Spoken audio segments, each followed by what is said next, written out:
한마디로 말해서 네, 오늘은 용기 있는 안면 검사의 권성동 의원 관련 폭로에 대해 말씀드리겠습니다. 김성애 보좌관의 답정너. 오늘은 이재용 삼성전자 부회장의 재판 결과를 검토해 보겠습니다. 이완배 기자의 경제의 속살. 오늘은 오키나와의 작가 아타요시 에이키의 단편소설 조지가 사살한 멧돼지 소개해드리겠습니다. 정선태 교수의 오늘을 읽는 책. 네, 오늘은 동아일보의 욕설 상무 그 후속 이야기를 전해드리도록 하겠습니다. 정상근 기자의 오늘 미디어. 김용민 브리핑. 잠시 후 시작합니다.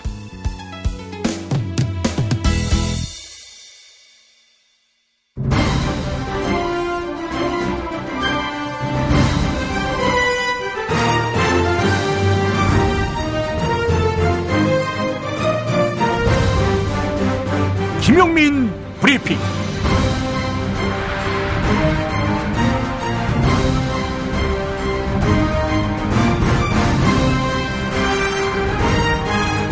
(2017년 2월 6일) 화요일입니다. 이재용 삼성전자 부회장이 끝내 석방됐습니다. 파면 구속된 전직 대통령 박근혜와 최순실의 강압에 못 이겨 이재용이 그들에게 돈을 준 것이다, 이런 취지로 말이지요. 한마디로 이재용의 변호인 주장을 컨트롤 C 컨트롤 V 한 듯한 판결문입니다. 국민의 공분이 당연히 뒤따를 수밖에 없습니다. 이재용은 박근혜 일당에게 돈을 일방적으로 갈취당한 게 아닙니다. 박근혜의 지원 아래 삼성물산과 제일모직을 합병했고, 이로써 삼성그룹 전체에 대한 지배력을 확고히 했습니다. 특히 이 과정에서 청와대 민정수석실, 정책기획수석실과 공정거래위원회, 국민연금공단 등 박근혜를 정점에 둔 정부 권력이 총동원됐습니다. 증거와 증언이 넘쳐납니다. 그럼에도 판결문은 이게 정경유착이 아니라고 못 받고 있습니다. 뭐 하여튼 말이 말 같지 않아도 인정하지요. 그런데 이재용이 36억을 횡령하고 박근혜 일당에게 뇌물을 준 혐의는 맞다, 이랬지요. 그래 놓고 석방시킨 점은 당초에 악의가 전혀 맞지 않습니다. 1억만 횡령해도 이재용 아닌 다른 사람은 구속입니다. 판사에게는 다른 사람의 인신을 구속하고 재산 손실을 명령하는 권력이 있습니다. 그만큼 그 권력에 상응하는 책임을 마땅히 져야 합니다. 정영식 부장판사, 당신은 역사가 그 이름을 영원히 기억할 아주 나쁜 판사입니다. 삼성으로부터 어떤 당근을 받았을까 시중의 의구심을 가라앉히지 못할 것입니다. 후배 법조인이 당신이 쓴 최악의 판결문을 교본 삼을 것이라는 점 또한 면하지 못할 것입니다. 그래서 죽어서도 귀가 가려울 정도로 국민이 당신의 판결을 혹독하게 따질 것입니다. 또한 정영식 부장판사 당신으로 인해 진정한 적폐가 사법부임을 확인한 만큼 국민은 사법부에 대한 대대적인 혁신을 도모해 나갈 것입니다. 그 혁신의 기점에 당신의 이름 석자가 원인의 주체로 박혀 있을 것입니다. 그 정도는 각오하고 희대의 판결문 낭독을 마친 뒤 재판봉을 들었겠지요. 권리는 책임을 수반하니까요. 성경이라는 걸 오늘 여러분들은 성경으로 이만 알고 있지만은 이게 오늘 27서로 고착된 거는 4세기에나 성립한 거예요. 그러면 봐요. 성립했다는 건 27서만을 캐노나이제이션이라 해서 정경화한다. 정경화한다. 그러면 정경화하지 않은 건 뭐예요? 외경이 돼버리잖아요. 근데 이게 되게 억울한 거라고. 그 전까지는 다 똑같이 도로댕겼던 복음서도 많았고 서한도 많고 그런 게 수천 종이 있었는데 그 수천 개의 그런 것이 다 뭐야? 휴지 쪽이 돼버려요. 휴지 쪽이 돼버린 거죠. 그 불행한 일이에요, 사실은. 정경화된다는 게. 근데 불교는 그런 짓을 안 했어요. 그래서 팔만 대장경으로 몽땅 담아져 있는 거예요, 지금. 거기서도 정경화 작업을 했으면 지금 불경 그럼 몇 개 요만한 거 없는 거예요. 유교 경전도 마찬가지고. 자, 도올 김용옥 선생과 함께하는 벙커원교회 예배. 지난 2월 4일 설교 중 일부를 잠깐 들어보셨습니다. 마가복음을 통해 혁명가 예수의 삶을 기억하는 시간 함께하고 있는데요. 이번 주 일요일에도 활짝 문을 엽니다. 아침 10시 40분 서울 서대문구 충정로 20, 서울 지하철 2호선 5호선 충정로역 9번 출구에 있습니다. 초등학생까지의 어린이를 데려오시면 강연 듣는 동안 어린이부에서 맡아드립니다. 좌석을 좀 더 확보해 듣는데 불편함이 없도록 하겠습니다. 일요일 아침 10시 40분 서울 서대문구 충정로 20, 서울 지하철 2호선 5호선 충정로역 9번 출구에 있는 벙커원. 여러분 많이 모여주시기 바랍니다. 오늘의 주요 뉴스 만나보실까요?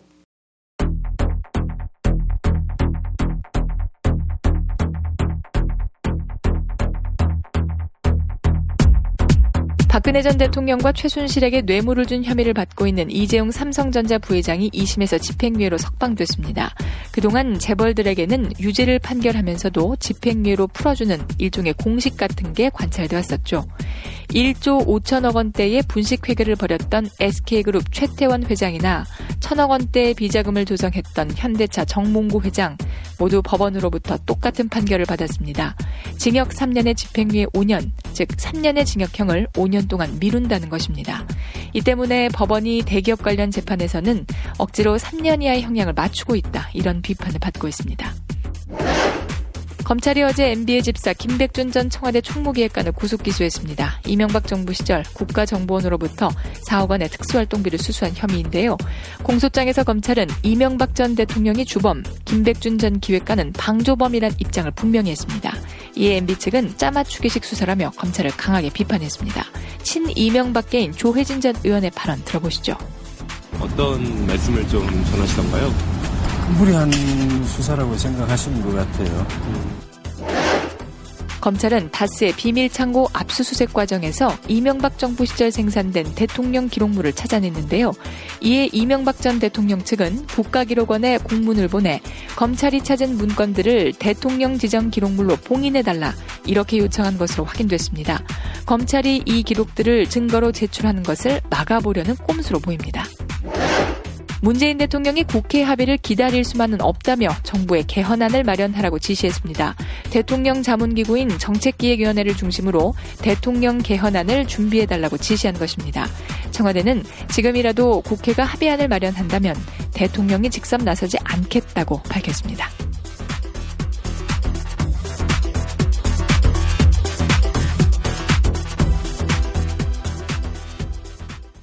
충남 금산의 넓은 인삼밭, 정성농장을 일군 농부아버지 이정열 씨. 자연은 노력한 만큼 내어준다. 그 자연의 마음을 알기에 정성농장을 더불어 일구는 아들 이성규 씨도 아버지에게 배운 것처럼 정직하고 또 성실하게. 정성농장 홍삼은 인삼 재배부터 가공 판매까지 모두 책임지고 있습니다. 그래서 대한민국 1등 품질을 자부합니다. 검색창에 정성농장 홍삼을 검색해주세요. 정성농장 홍삼. 전화문의는 010-9754-6972. 다이어트는 결국 먹는 게 문제다! 문제긴 하지. 매끼 식단 챙기기도 번거롭고 빼도 금세 다시 찌고. 아직도 몰라? 비타샵 다이어트를 해봐. 안 그래도 궁금했는데 어떻게 뺀 거야? 몇 개월 한 거야? 몸에는 안 나빠? 물어 뭐래. 비타샵 가봐. 같이 해. 1522-6648 혹은 비타샵을 검색해주세요. 안녕하세요, 전창걸입니다. 새싹 땅콩차의 전창걸몰에서는 엄선된 원료와 최고의 품질로 프리미엄 차문화를 선도하는 제임스 티스푼과 함께 로얄 캐모마일, 오렌지 레몬그라스, 히비스커스, 애플 시나몬 홍차, 루이보스 오렌지, 보이차, 제임스 티스푼 9종 특선을 비롯 제임스 알커피 핸드드립 원두 커피 선물 세트까지 설맞이 런칭 기념 파격 특별 할인가 선물 세트를 준비했습니다. 소중한 분들에게 드리는 고마운 마음, 전창걸 몰닷컴과 함께 하시죠. 전화문의 070-8635-1288 070-8635-1288 4대강만 먹조라 때. 엄마, 이따가 독서실 갔다 올게. 현미 쌀국수 해줘. 여보, 우리 남도 여행 갔을 때 먹었던 나주곰탕 생각난다. 알았어. 내가 남도 먹거리 쇼핑몰에서 한 방에 해결하지. 남도 먹거리 쇼핑몰의 국민건강 프로젝트. 전통 방식 그대로 100% 한우 나주곰탕과 현미 쌀국수로 가족의 건강을 책임집니다. 남도 먹거리의 특판 4종 세트를 만나보세요. 다음 포털에서 남도 먹거리를 검색하시거나 주문 전화 1544-1669 1544-1669로 전화주세요.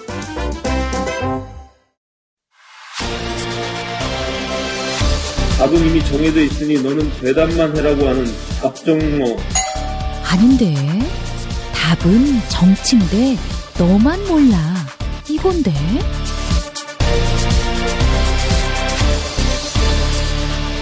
국민보좌관 김성회의 답정너.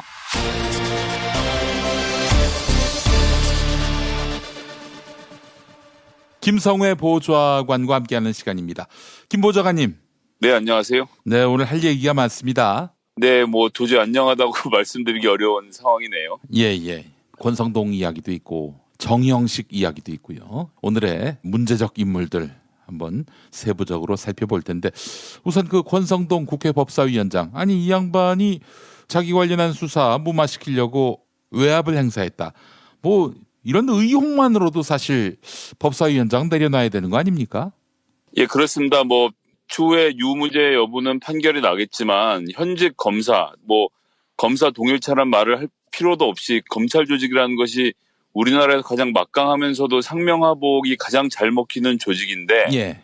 현직 검사가 언론 인터뷰를 통해서 폭로한 정도라고 하면 이걸 근거 없다라고 하는 것은 제가 보기에는 너무 무모한 거죠. 그렇기 때문에 예. 이런 의혹이 말끔하게 해소될 때까지 법사위원장은 그만두는 게 맞다고 봅니다. 지금 사실 뭐 얼마 남지도 않았고요.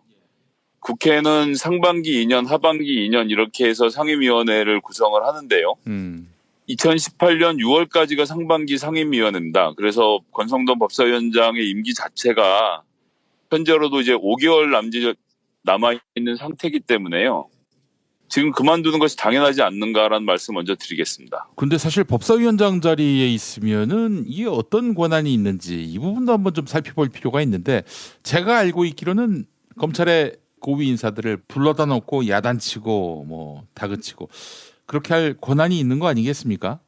뭐 어쨌거나 검찰 조직 자체는 워낙 무서운 조직이라 의원들이 함부로 건드리긴 사실 어려운 측면이 있죠. 그런데 제가 지난번에도 한번 설명드렸던 것 같은데요. 그 당시엔 권성동 의원이 법사위 간사를 할 때였을 뿐이었지만 말씀드렸던 대로 특수고용자들에 대한 산업재해 보험 가입을 의무화하는 것을 무력화시키는데 주요한 역할을 했지 않았습니까? 예.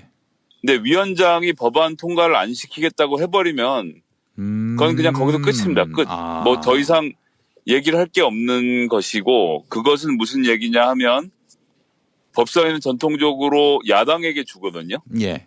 하반기에도 자유한국당이 법사위원장을 맡을 가능성이 높고요. 검찰로서는 공수처가 크게 걸려 있잖아요. 예. 공수처를 막는 최후의 보루로서 엄청난 역할을 하고 있는 거죠. 권성동 위원장이 공수처 법안은 아직 논의가 무르익지 않았으니 더 이야기를 해보는 게 좋겠다라고 하면 그냥 질질 끄는 거예요. 어디까지나 질질 끌 수 있습니다. 본인이 위원장 하고 있는 동안은 그 권한을 건드릴 수가 없고요. 위원장이라는 것은 보통 3선 의원 이상이 맡게 되는데, 모든 국회의원이 대부분의 경우에는 2년 딱 한 번 할 수 있는 그런 자리거든요. 예. 그렇기 때문에 다른 위원장의 권한이나 권위를 건드리려고 하지 않는 또 그런 측면이 있습니다.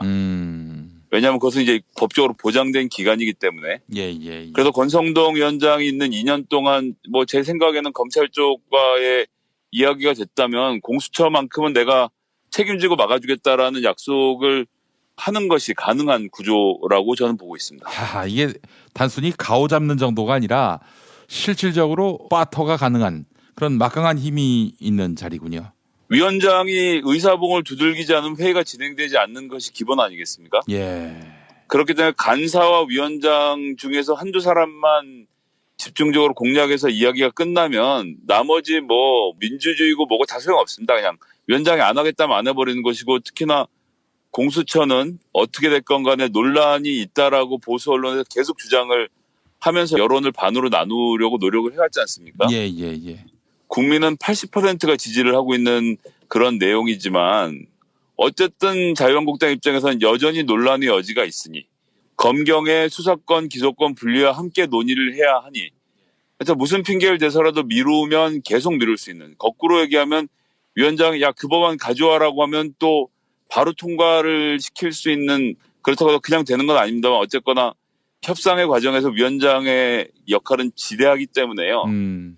위원장을 내쫓고 회의할 수 없는 이상은 권성동 의원이 공수처를 상반기에 막는데 가장 지대한 역할을 했을 거라고 저희가 짐작하는 것은 어렵지 않죠. 하여간 이런 막강한 권한으로 검찰을 요리했다, 권성동 위원장이. 그래서 전 춘천지검장도 쥐고 흔들고, 지금은 전직이 된 검사장도 흔들고, 이렇게 해서 자기 관련한 수사를 무마시켰다는 그런 폭로. 현직 춘천지검 검사가 밝혔기 때문에 이 사람이 거짓말을 했다면 모를까, 맨정신에 이런 짓을 할 리가 없다는 거죠. 그렇기 때문에 권성동 위원장 더더욱 의구심이 증폭될 수밖에 없는데, 국회에서는 특히 더불어민주당에서는 권성동 위원장 사퇴하라고 요구할 수밖에 없겠네요. 네, 그렇습니다. 어제 최고위원회에서도 추미애 대표도 그렇고 박범계 최고위원도 그렇고 권성동 위원장의 사퇴를 강하게 요구를 했고요. 뭐 내용을 보면 그저께 뉴스를 통해서 다 들으셨겠지만 권성동 위원장이 불편해하신다 뭐 이런 얘기 하는 거 아닙니까 지금? 그렇기 때문에 기본적인 사항들이 언급된 증거 목록까지 삭제하도록 지시가 내려왔다는 것이고, 오죽하면 현직 검사가 언론과 인터뷰를 통해서 이런 사실들을 폭로했겠습니까? 저는 서지현 검사의 경우도 그렇고 이번에 안미영 검사의 경우도 그렇고 결국은 검찰 내에서 자기의 뚜렷한 소신을 말할 수 있는 이런 여검사들의 등장, 즉 예전 같으면 뭐 아신 분들은 잘 아시겠지만 초년 검사 시절부터 영감님 소리 들으면서 상급자들과 함께 스폰서들과 함께 술집을 전전해 다닌다라는 그런 떠돌아다니는 풍문들 확인된 사실을 많이 보지 않았습니까? 스폰서 검사에게도 이미 기소도 한번 된 전례가 있고요. 심지어 뭐 넥슨한테 120억 주식을 받은 검사도 있었고요. 여기저기서 확인되는 사실을 보시면 알겠지만 이렇게 조직에 순응하고 조직이 주는 떡고물을 먹고 배가 부른 검사들이 있는가 하면, 저는 그래서 여성 검사들의 역할이 앞으로도 계속 커질 것이라고 보는 게, 정말 강직하게 수사만 하는 여검사들이 지금 앞장서서 검찰개혁의 신호탄을 쏘고 있지 않습니까? 서지현 검사가 그렇고요. 이전에 이문정 검사가 있었고 또 이번에 안미영 검사까지. 여성들이 검찰개혁을 주도한다는 것, 이거 쉽게 봐서는 안 되는 문제라고 생각합니다. 네, 알겠습니다. 지금 이 문제, 안미연 검사가 자기 직과 미래를 걸고 폭로한 것인데, 이에 대해서 또 힘으로, 권력으로, 돈으로 무마하는 일이 없도록 우리 시민들이 이 사안을 예리하게 관찰해야 할 것 같습니다. 예, 어쨌거나 더불어민주당의 입장은 권성동 위원장이 즉각 위원장직을 사퇴할 것을 요구하고 있는 것이고요. 또한 공수처 도입을 회방 놓기에서 검찰과 어떤 거래가 있었다면 만천하의 모든 사실이 반드시 공개되어야 한다는 입장을 가지고 있는 것입니다. 이 안미영 검사의 경우도 그렇고 서지현 검사의 경우도 그렇고 공수처 도입이 얼마나 절실한지를 보여주는 아주 좋은 사례들이라고 생각합니다. 뭐 개인에겐 굉장히 안타깝고 피해자분들에게는 정말 송구합니다만, 이러한 희생이 헛되지 않도록 공수처가 반드시 도입이 돼서 최후의 권력기관으로 불리고 있는 검찰의 개혁이 반드시 이루어져야 하는 것이 아닌가라는 말씀을 좀 드려보고 싶습니다. 예, 알겠습니다. 자, 안미연 검사의 폭로 살펴봤고요. 삼성 이재용 부회장 재판 결과, 2심 결과 집행유예 풀려났습니다. 정영식 판사 어떤 사람인지 민주당 익숙한 얼굴이지요? 네, 그렇습니다. 정영식 판사가 최근 했던 가장 유명한 재판이 한명숙 총리의 재심 판결이었는데요. 예. 그것과 관련된 에피소드를 간단하게 좀 하나 공유를 해드릴까 합니다. 삼성 재판과 관련돼서는 이한배 기자님께서 훨씬 자세하고 훌륭하게 설명을 해주실 것이고요. 저는 정영식 부장판사를 봤던 에피소드 하나를 좀 공개할까 하는데요. 예. 한명숙 총리 재심 선고하는 날 저도 재판정에 직접 가서 재판을 봤습니다. 근데 제가 이제 선고문을 쭉 읽는 것을 보다가 이제 다리가 풀려서 자리에서 쓰러질 뻔했던 기억이 나는데요.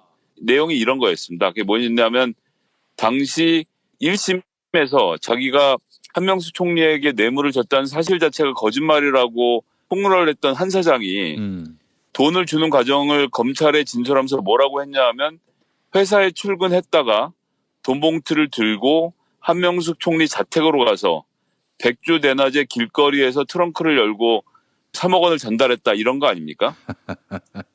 그래서 1심에서 이 부분에 대해서 이제 무죄가 선고가 됐어요. 예. 그래서 2심에서도 검찰 쪽도 이 문제를 어떻게 할 것인지에 대해서 되게 고심을 많이 했고 처음에는 한명숙 총리에게 직접 줬다고 했다가 나중에는 한명숙 총리에게 줬는지 아니면 비서에게 전달했는지 잘 모르겠다라고 말꼬리를 흐리다가 선고를 맞이하게 됐는데요. 제가 지금 또렷이 기억을 하는 것은 당시 정영식 판사가 이렇게 얘기를 합니다. 한 사장이 출근을 했다 돈을 줬다고 했기 때문에 평일이라고 생각을 해서 한 총리가 당시에 당대표 선거 일정 관계로 알리바이가 성립이 돼서 돈을 주고받을 시간이 없었다라고 변호인 측이 주장을 하지만 출근을 토요일에도 할 수 있는 거 아니냐. 토요일에 회사에 가서 돈을 들고 온 것을 평일로 착각했을 가능성이 있고 그렇기 때문에 돈을 주는 시간적 여유가 있었을 것으로 본다. 라는 이야기를 저는 들으면서도 믿겨지지가 않았던 게 검찰도 주장하지 않았던 거거든요. 검찰이 예를 들어서 지금 이런 주장을 하면서 토요일에 줬을 가능성도 있기 때문에 평일만 알리바이를 세운 한명숙 총리 측의 주장이 모순입니다라고 얘기를 하는 것은 검사는 그렇게 주장을 할 수가 있어요. 근데 검찰이 하지 않았던 주장을 직접 판사가 자기가 한 생각이라면서 이야기를 하면서 유죄를 선고했던 장면이 정말 잊혀지지가 않습니다. 그 판사가 이번에 판결을 낸 정영식 판사라는 점 우리 청취자분들이 좀 반드시 기억해 주셔야 할 것 같고요. 예. 이 과정을 통해서도 보면 알겠지만 저는 그래서 제 입맛에 맞지 않는 혹은 문재인 정부 지지자들 입맛에 맞지 않는 판결을 하는 모든 판사들이 다 나쁜 사람이다, 돈을 먹은 사람이다, 쓰레기다라고 생각하는 것은 아닙니다. 예. 그런데 잘 보셔야 하는 것은요. 어떻게 됐건 간에 지난 9년간 이명박 박근혜 정부 9년 동안 국가기관을 어떻게 망쳐왔는지에 대해서는 지금 검찰 조사 과정을 통해서 만천하에 드러나고 있지 않습니까? 심지어는 대법관들까지 목을 쥐고 흔드는 것들이 지금 다 나오고 있는 판인데 맞습니다. 이런 과정에서 승진을 한 사람들은요. 그전 정권에서는 예를 들어 이런 거죠. 노무현 김대중 정권에서는 일을 잘하는 사람이나 아부를 하는 사람이나 같이 승진을 했을 겁니다. 아부를 하는 사람이 어떻게 한 명도 승진 안 했을 수는 없겠죠. 예. 그런데 이 이명박 박근혜 정부 9년 동안의 정부 인사들은 지금 보면 결국 능력이라는 것은 아무런 점수가 되지 않고 오로지 충성, 오로지 아부로만 사람을 뽑았다는 것을 저희가 보고 있고요. 그 가장 참담한 결과 중에 하나가 바로 자유한국당의 지난 총선에서 공천을 받았던 사람들의 면면인 겁니다. 예. 저는 판사 집단도 마찬가지라고 보고요. 그래서 문재인 대통령 하나를 대통령 만들어 놓았으니 이제 세상이 바뀌었다라고 생각하는 것이 얼마나 철없는 생각이었는지에 대해서 제 자신이 이를 악물게 되고요. 사회 곳곳에 이 스며들어 있는 적폐를 일순간에 뿌리 뽑는 것이라는 것은 불가능합니다. 그 사람들 지금 현재 이명박 박근혜 정부 9년 동안 승진했던 모든 판사들, 검사들을 옷을 벗길 수는 없는 거 아닙니까? 예. 그렇기 때문에 이 작업 역시 지난한 작업이 될 것이고 앞으로 상당한 기간 동안 심지어 저는 문재인 정부 5년 안에 해결되지 않을 과제라는 생각을 하고 굳게 마음을 먹고 다음번 정부도 우리가 민주당이 정권을 잡고 그러는 과정에서 이러한 사회악들 그리고 권력에 기생하는 자들을 뿌리 뽑지 않으면 안 된다라는 생각을 다시 한번 하게 됐고요. 정영식 판사의 이러한 판결 내용은 또 이완배 기자가 자세하게 설명해 주시겠지만 법리상으로도 말이 안 되는 것이 너무나 많거든요. 멀리 갈 것도 없이 해외로 도피할 의도는 없었지만 주소가 해외였다라는 판결문이 지금 나왔다라고 신문 속보에 뜨고 있던데 이제 내일 판결문이 나오면 좀 더 많은 이야기들이 나오겠습니다만 이 판사들 지금 이렇게 놓고 보면 본인에게 이익이 되는지 되지 않는지만을 중심으로 놓고 보고 판사들에게 이익이 되는지 이익이 되지 않는지만 놓고 본 판결이라는 것 너무 극명하게 드러나는 것이고 이 썩은 엘리트들이 나라를 얼마나 망칠 수 있는지를 제대로 보여준 사례라고 생각합니다. 김용민 변호사가 페이스북에 올린 글을 보니까요. 이재용 집행유예는 이미 예정된 참사였다. 서울고법 형사 13부를 신설하고 거기에 정영식 부장이 임명되더니 그 재판부로 배당이 됐다. 그러면서 이제 그간의 경과를 적었는데 2017년 작년 8월 9일에 서울고법 형사 13부가 신설되고 8월 25일에 이재용 1심이 선고되고 9월 1일 이재용 항소심 형사 13부 배당 이렇게 돼 있는데 이 9월 1일은 바로 양승태 대법원장이 물러나기 전이지요. 그래서 사실은 양승태가 결국엔 정영식이 재판하도록 그렇게 형사고법 13부를 신설했고 이를 정영식 재판부에 배당했다라는 얘기입니다. 자, 그래서 이걸 보더라도 결국 정영식은 양승태의 적폐다라고 말을 해도 무리는 아닌 것이죠. 저는 이것이 거꾸로 문재인 정부가 사법부에 대한 독립성을 얼마나 지켜주고 있는지를 아이러니하게 보여주는 사례라고 생각하고요. 슬프게 보여준 사례죠. 예, 슬프게 보여준 사례인 거죠. 그렇기 때문에 마찬가지로 청와대가 사법부를 개혁할 것이다라는 생각을 가지고 청취자들이 접근하시면 안 된다 생각합니다. 어쨌거나 삼권이 분립되어 있는 나라이기 때문에 이것은 철저하게 국민 여론을 중심으로 해서 필요한 제도들을 뜯어고치는 과정에서 사법부를 독립시켜야 하고 그 과정에서 특히나 뭐 양승태 대법원장은 지금 범죄 혐의가 점점 더 드러나고 있는 상황 아닙니까? 예. 그런 것들을 통해서 사법부를 개혁해야 한다고 생각하고요. 그 과정에서 소위 말하는 내부위원회, 자정위원회 이런 것들에게 기대해서 문제를 해결할 수 없다는 것을 여실히 보였다고 생각합니다. 검찰도 마찬가지고 판사도 마찬가지입니다. 자정 능력을 잃은 집단이라고 저희가 생각을 하고 외부에서 대대적인 외과 수술을 해야 하는 상황이라고 상정을 하고 청취자분들께서 좀 지켜봐 주셨으면 하는 바람입니다. 예, 알겠습니다. 자, 김성회 보좌관님 오늘 말씀 잘 들었습니다. 네, 감사합니다. 김용민 브리핑 뉴스기 능력평가 정답 맞히신 분들에게 드리는 상품 소개합니다. 정답자에게는 핀란드의 교육 이야기를 담은 신간 노는 것부터 가르치는 이상한 나라 선물해드립니다. 핀란드에 빠진 여행사 대표 청주 챌린지 투어의 윤성희 대표가 집필한 신간인데요. 노는 것부터 가르치는 이상한 나라 윤성희 대표가 집필했고 사파에는 시사 만화가 고경일 교수가 참여했습니다. 인터넷 서점에서 찾아볼 수 있는 노는 것부터 가르치는 이상한 나라 많은 관심 부탁드립니다. 다른 정답자에게는 애주가들의 핫 아이템 술친굼 한 박스 선물합니다. 검색창에서 술친굼을 찾아주세요.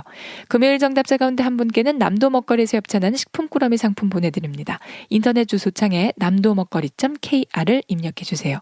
금요일 정답자 가운데 다른 한 분에게는 골반 보정 속옷 바디로직 리포머 팬츠 보내드립니다. 포털 사이트에서 바디로직을 검색해주세요.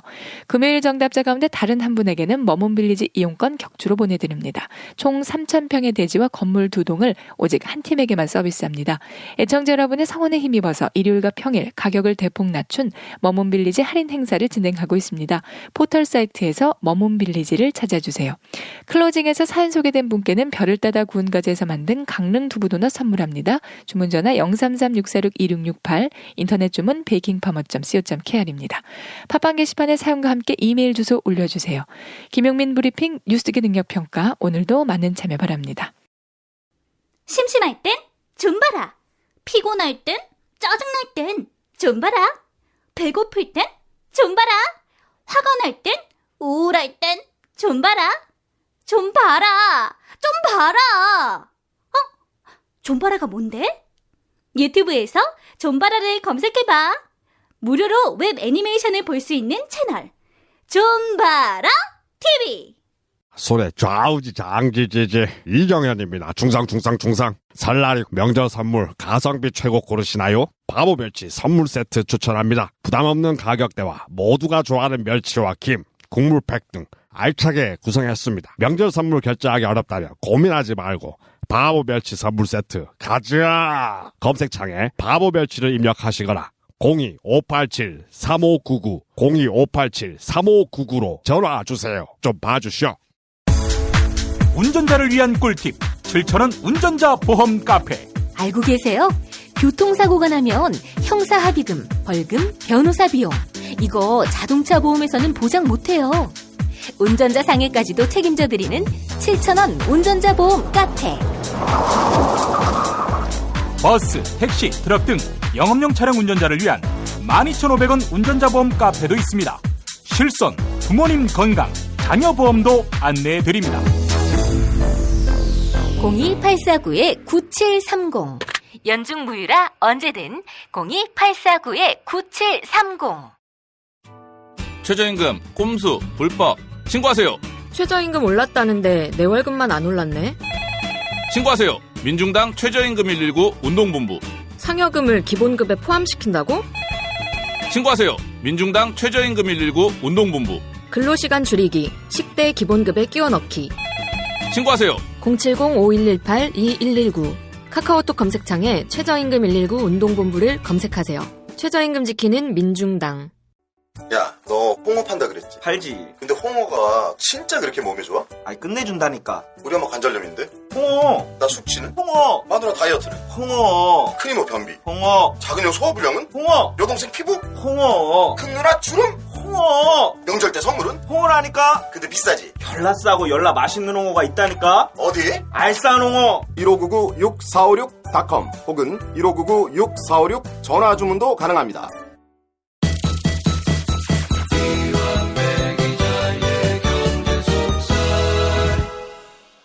오늘 그 어느 때보다도 이분의 분석이 기다려졌습니다. 삼성 이재용 부회장 판결과 관련해 민중의 소리 이완배 기자와 함께하는 시간 지금부터 갖겠습니다. 이완배 기자님. 네, 안녕하십니까. 네, 간단하게 표현해서 족같은 판결이다 이렇게 판단해도 되겠죠. 네, 그렇습니다. 굉장히 절망스럽네요. 오늘은 이상하게요. 네. 사실 개인적으로는 어제 재판 결과를 보면서 후회를 정말 많이 했어요. 제가 늘 이렇게 아둔해서 인생에서 후회할 만한 짓을 참 많이 합니다. 사실 개인적으로 저는 이번 항소심을 좀 쉽게 생각했습니다. 최소한 1심 판결이 유지되거나 뭐 그 이상의 형이 나오면 좋다고 쉽게 기대를 했습니다. 이게 제가 이렇게 방심했던 이유는 나중에 설명드리겠습니다만 아무튼 뭐 아둔하게 방심을 한 거고요. 몇 차례 2심을 앞두고 내용을 다뤄볼까 하다가 이게 이제 재판에 관한 이야기고 과거 첫 재판 때 너무 많은 이야기를 들어서 새로 드릴 이야기도 별로 없었다는 생각도 있었고요. 이재용의 무죄를 호소하는 수많은 언론 보도에 괜히 그 프레임에 빠지고 싶지도 않았고 그래서 가벼운 마음으로 항소심은 지켜보자 이렇게 생각을 했는데 2심에서 거의 대부분의 영역에서 1심 재판부가 유죄로 인정했던 걸 뭉개는 모습을 보고 내가 정말 아둔하고 방심했구나. 기자로서 전혀 꼼꼼하지 못했구나 하는 지금 막심한 후회를 지금 하고 있는 중입니다. 재판에 관한 논쟁은 제가 다 자세히 다룰 수 있는 영역이 아니어서 뭐 말씀드리기 적절치 않아 보이고요. 뭐 정영식 판사에 대한 여러 이야기도 나오던데 그 부분도 법조기자인 김프로께 해석을 부탁드리겠습니다. 다만 경제기자로서 제가 이번 재판에서 너무 놀랍고 의외였고요. 도저히 수긍할 수 없는 몇 가지 영역이 있습니다. 그 영역들을 짚어보려고 합니다. 예.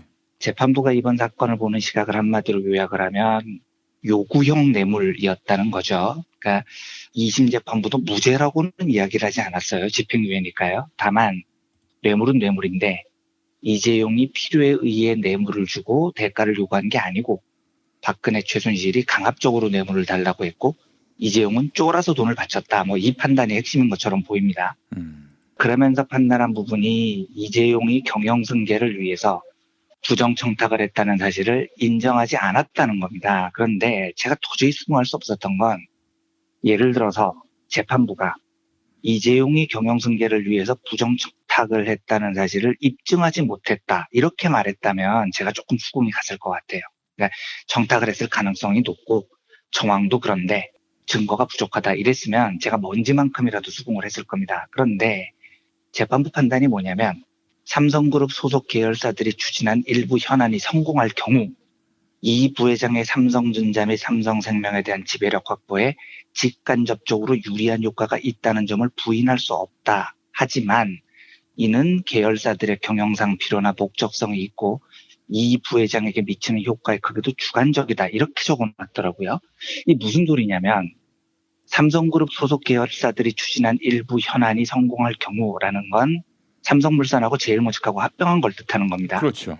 예, 근데 이 두 회사의 합병이 이재용의 지배력 강화에 유리할 수도 있지만 그렇게 볼 수도 있는데 또 다르게 보면 계열사들의 경영상 필요나 목적 때문에 했을 수도 있는 것 아니냐. 그러니까 이재용한테 유리하다는 것은 주관적인 판단일 뿐이다. 그것만으로 이재용이 뇌물을 줄 이유가 있다고 보기 어렵다. 지금 이런 이야기인 겁니다. 그러면 삼성물산 제일모직의 합병이 계열사들이 자체적인 필요 때문에 했다고 추정을 하려면 그 추정에 논거가 있어야 됩니다. 도대체 어떤 경영상 필요나 목적이 있었냐는 거예요. 그러니까 건설회사하고 놀이동산하고 왜 합병을 해야 되느냐는 겁니다. 이런 전례가 있었냐고요. 전례를 떠나서 상식적으로 판사가 보기에 건설회사하고 놀이동산을 합치는 게 경영상 필요나 목적이 부합합니까? 그게 있다면 도대체 뭐냐는 걸 설명을 저는 듣고 싶습니다. 그러니까 그럴 수도 있다라고 말하려면 최소한 그럴 수도 있다라는 상식적인 가능성이 있어야 되는 거거든요. 둘째로요.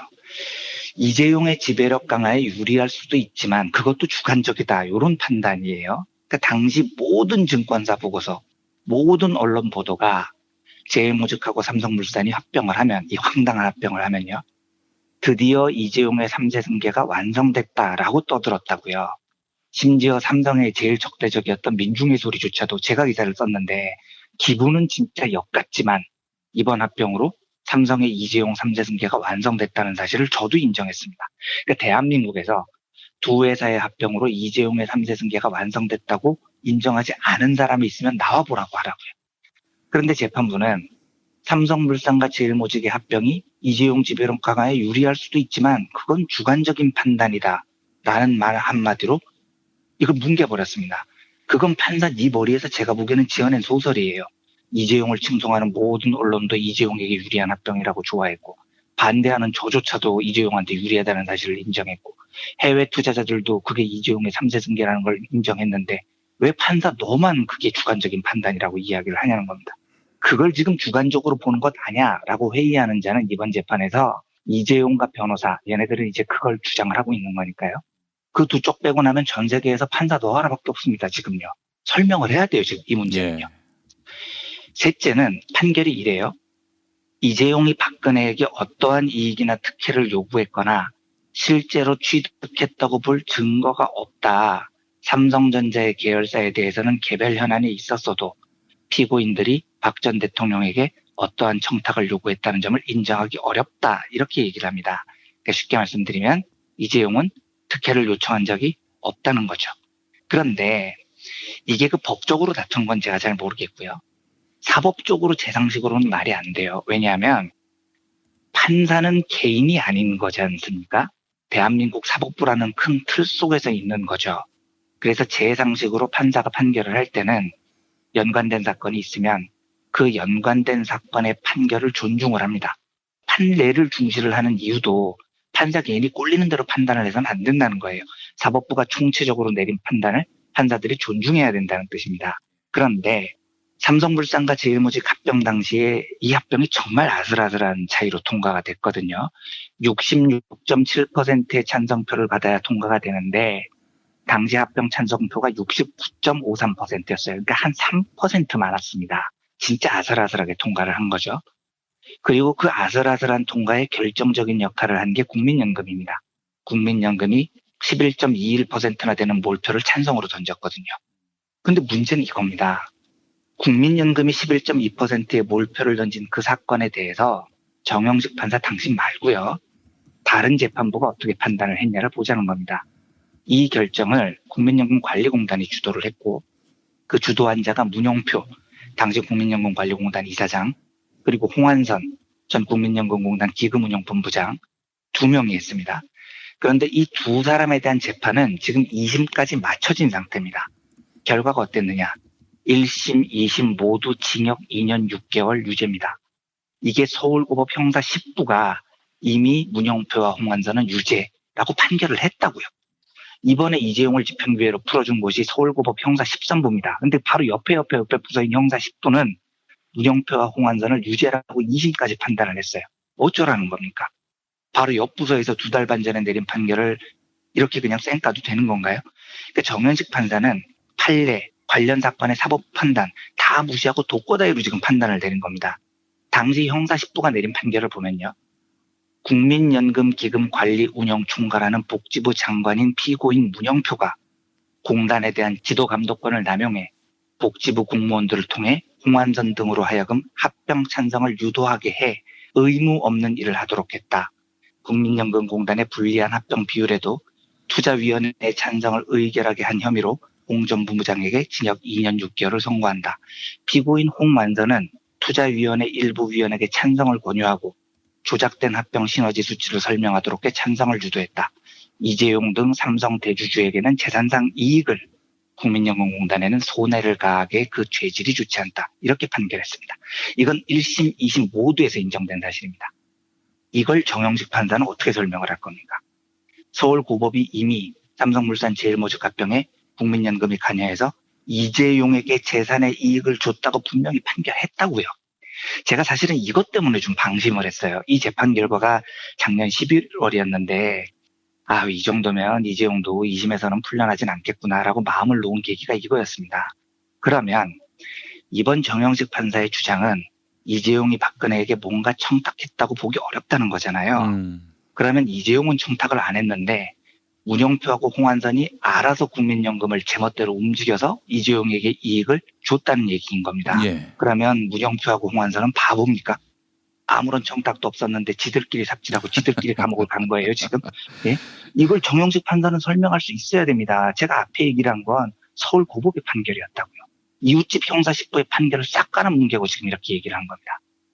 그리고 정영식 판사는 정치권과 뒷거래로 문어발식 확장이나 국민의 혈세인 공적 자금을 투입하는 등 전형적인 정경유착을 이 사건에서 찾을 수 없다 이렇게 판결을 합니다. 근데 제가 이 대목에서 여보세요. 예. 아니 봐보세요. 공적 자금을 투입하는 것만이 전형적인 정경유착이 아니에요. 국민연금을 지금 여기서는 투입했다니까요. 이건 서울고법 판결이라고요. 예. 제 주장이 아니라고요. 공적 자금을 투입하면 전형적인 정경유착이고 국민연금을 투입하면 전형적인 정경유착이 아니어서 무죄라고요. 아니 이게 무슨 빠가 같은 논리냐고요. 그러니까 이번 재판은 제가 법을 잘 몰라서 단정은 못 드리겠는데 사법부 안에서조차 지금 통일된 판결을 못 내린 겁니다.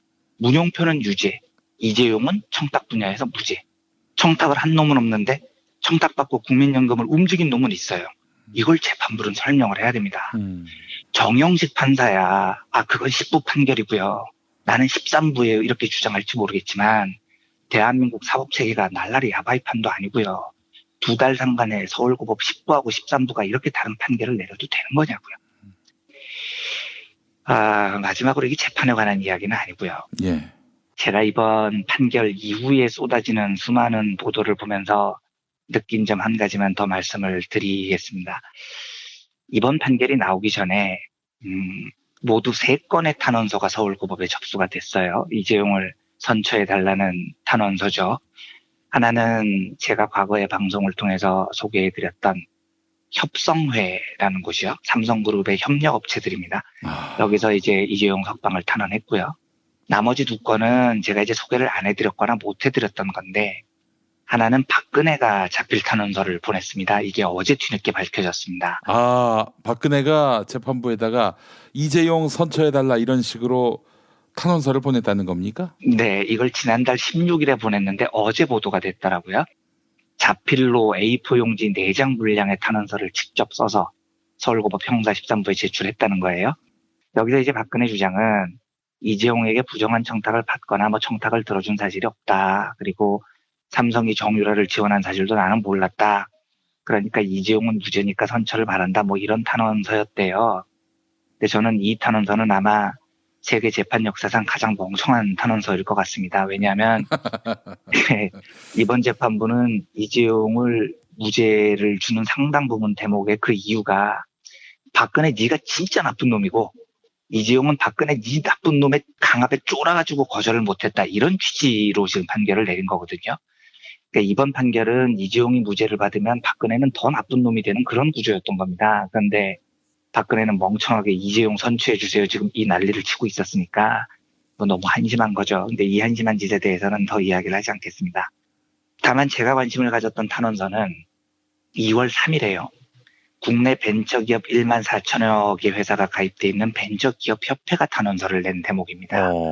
벤처기업협회가 이재용 부회장의 재판에서 여론재판이나 정치재판이 아닌 합리적이고 공정한 판결을 내려달라 이런 탄원서를 냈다고 해요. 무죄로 봐달라 이런 내용이죠. 그리고 어제 이재용의 집행유예 석방 판결이 났고 재판 이후에 언론을 스크린을 해보니까 모든 언론들이 지금 만세 부르고 난리가 났습니다. 가관이 아닙니다. 언론이야 늘 그랬으니까 그랬다 치고요. 벤처기업협회가 이재용의 공정한 재판을 탄원했다. 저는 이 한마디가 지금 한국 사회의 지형을 잘 드러내주는 것 같습니다. 이재용은 과거에 이삼성이라는 걸 만들어서 벤처 생태계에서 숟가락을 얻으려고 했었던 인물이죠. 그런데 벤처기업협회는 이재용을 석방해달라고 사실상 탄원을 합니다. 그야말로 온 나라가 삼성이 씌워놓은 굴레에서 벗어나지를 못했다는 반증인 거죠. 이재용에게 가해를 당한 자들까지도 지금 이재용에게 얻어먹을 게 있다는 판단 아래 이재용의 선처를 구하고 있는 실정이니까요. 그래서 제가 어제는 조금 절망스럽더라고요. 예. 갈 길이 너무 멀고요. 싸워야 될 전선은 여전히 넓습니다. 삼성이 한국 사회에 씌워놓은 굴레에서 언제쯤 벗어날 수 있을까 조금 이렇게 절망스럽게 느껴지는 그런 날이었어요. 이 역사가 패배와 승리를 반복하면서 앞으로 전진한다고 하지만 진짜 이번 패배는 조금 아픈 패배였습니다. 근데 속보가 딱 뜨는 순간에 지인 한 분이 연락이 와서 괜찮냐라고 염려를 하시던데 요번에는 제가 예상을 너무 못해서 그런지 몰라도 괜찮지가 않았습니다. 조금 절망스러운 하루였는데 하루 정도 요 마음을 좀 추슬러 보고요. 내일 정도에 다시 이 판결이 갖는 의미가 삼성의 미래에 어떤 영향을 미칠지에 대해서 정리를 해서 내일쯤 말씀을 드리겠습니다. 오늘은 요 마음을 조금 추스리는데 녹음을 마치고 좀 시간을 쏟아부으려고 합니다. 이럴 때 절망하면은 저쪽만 좋아하지요. 네, 다시 이제 추스리고 일어나야죠. 네, 알겠습니다. 온 천하가 유토피아인 줄 알았는데 땅바닥을 보니까 똥밭입니다. 그러니까요. 제가 정권 교체되고 문영표 재판 나고 하면서 약간 방심했었는데 현실은 여전히 삼성공화국이었던 거죠. 도저히 수긍할 수 없는 재판 결과를 보니까 더더욱 그런 생각이 들더라고요. 예, 알겠습니다. 이완배 기자님, 내일 용기 내서 또 뵙겠습니다. 네, 알겠습니다. 감사합니다. 고맙습니다. 네, 감사합니다. 부모님의 생신 또는 기념일에 아주 특별한 선물을 준비하고 계십니까? 부모님의 소중한 일생을 되돌아볼 수 있는 기억의 책을 선물해보세요. 부모님의 어린 시절부터 젊은 시절 그리고 노년에 이르기까지 그 누구보다 치열하게 살아온 삶의 여정을 한눈에 모아볼 수 있도록 최고 100장까지 들어가는 사진첩과 더불어 기자들이 직접 인터뷰를 통해 작성하는 생애사까지 더해져 오직 부모님만을 주인공으로 하는 세상에 다시 없을 고품격 기억의 책을 10년 노하우로 특별 제작해드립니다. 200페이지 분량 12권에 2부까지 함께 드리는 구성으로 440만 원에 모십니다. 한평생 가족을 위해 자녀를 위해 헌신해 오신 부모님. 아주 오래 기억에 남을 뜻깊은 선물 지금 신청해 보시죠. 평범한 사람들의 아주 특별한 기록. 기억의 책 만민보. 문의전화 1877-1419 1877-1419 민중의 소리.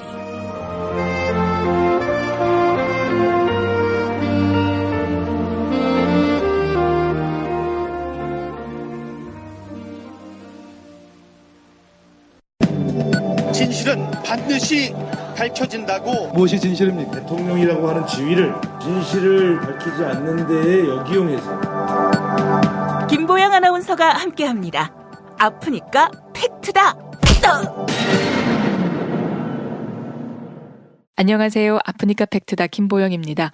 현재 중학생과 고등학생들이 사용하고 있는 교과서의 집필 기준에는 자유민주주의라는 단어가 쓰이고 있는데요. 오는 2020학년도부터 사용될 검정 역사 교과서에는 자유민주주의 대신 민주주의라는 표현이 사용될 것으로 보입니다. 다만 교육부 관계자는 이번에 발표된 교과서 집필 기준은 사안이지 최종안은 아니다라고 설명했는데요. 이에 대해 자유한국당은 문재인 정부와 집권 여당은 틈만 나면 대한민국의 정체성을 흔들 궁리만 하고 있는 것 같다. 이렇게 비판했습니다. 허성수 수석부 대변인의 기자회견 들어보시죠. 교육부가 2020학년부터 중고고생이 배울 역사 교과서 집필 시안에 자유민주주의를 민주주의로 바꾸기로 했다고 합니다. 민주당은 자체 개헌안에 자유민주적 기본 질서에서 자유를 뺐다가 4시간 만에 실수라고 번복하더니 이제는 교육부까지 나서서 왜곡된 역사적 관점을 학생들에게 주입하려는 계획까지 세우고 있습니다.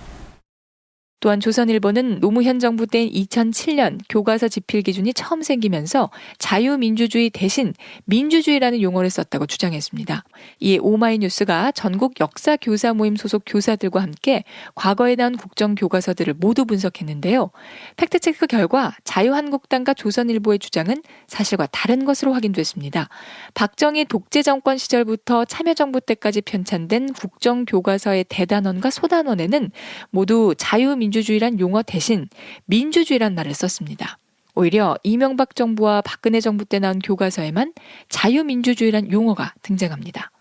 박정희와 전두환 두 족제정권 시절에 나온 교과서 본문에도 자유민주주의란 표현은 없었는데요.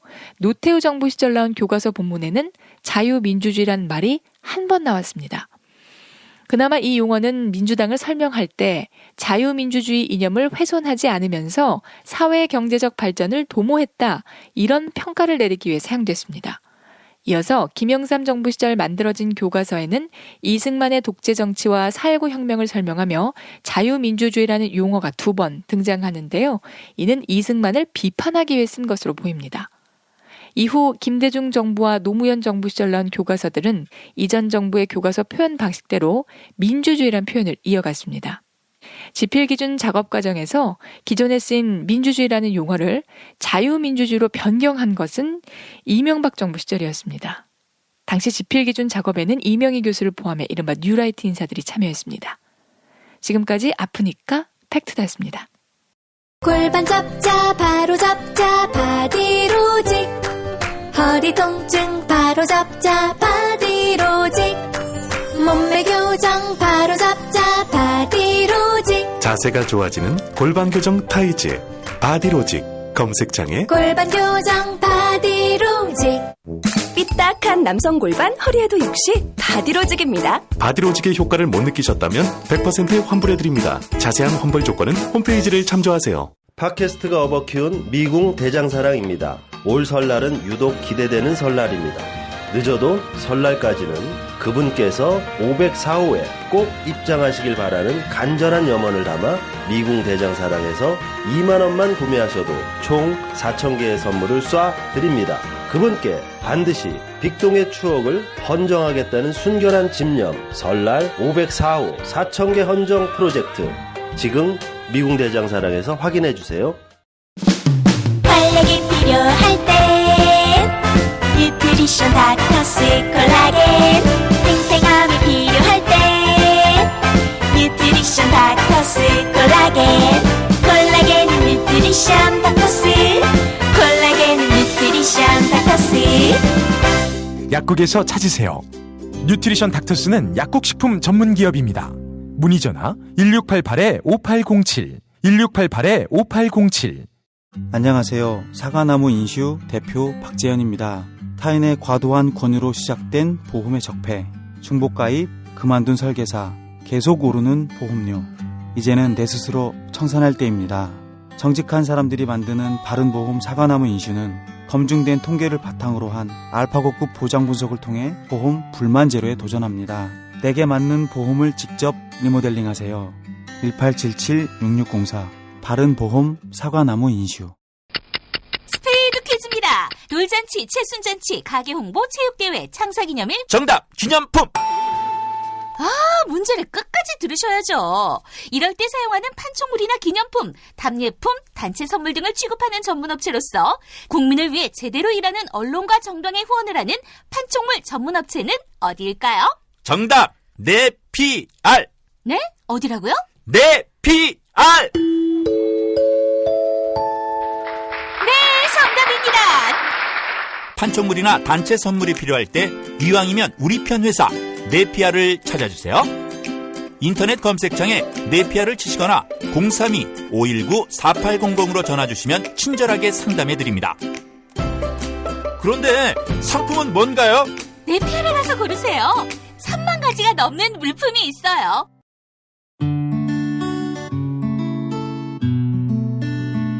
당신과 내가 좋은 나라에서 그 정의로운 나라 그곳에 산다면 난 그냥 좋아서 웃기만 할 거예요. 당신의 뉴스 보좌관 김용민 브리핑.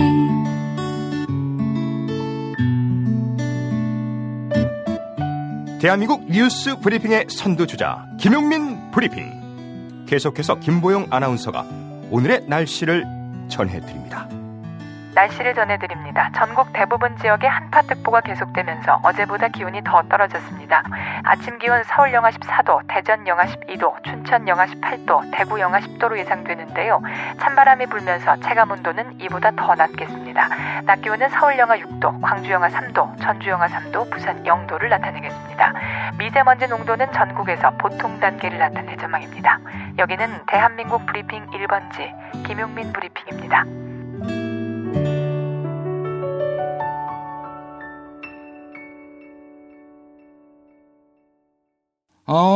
PPL 타임입니다. 앉혔습니다. 네피알에서 접히는 눈썰매 스노우싱을 내놓았습니다.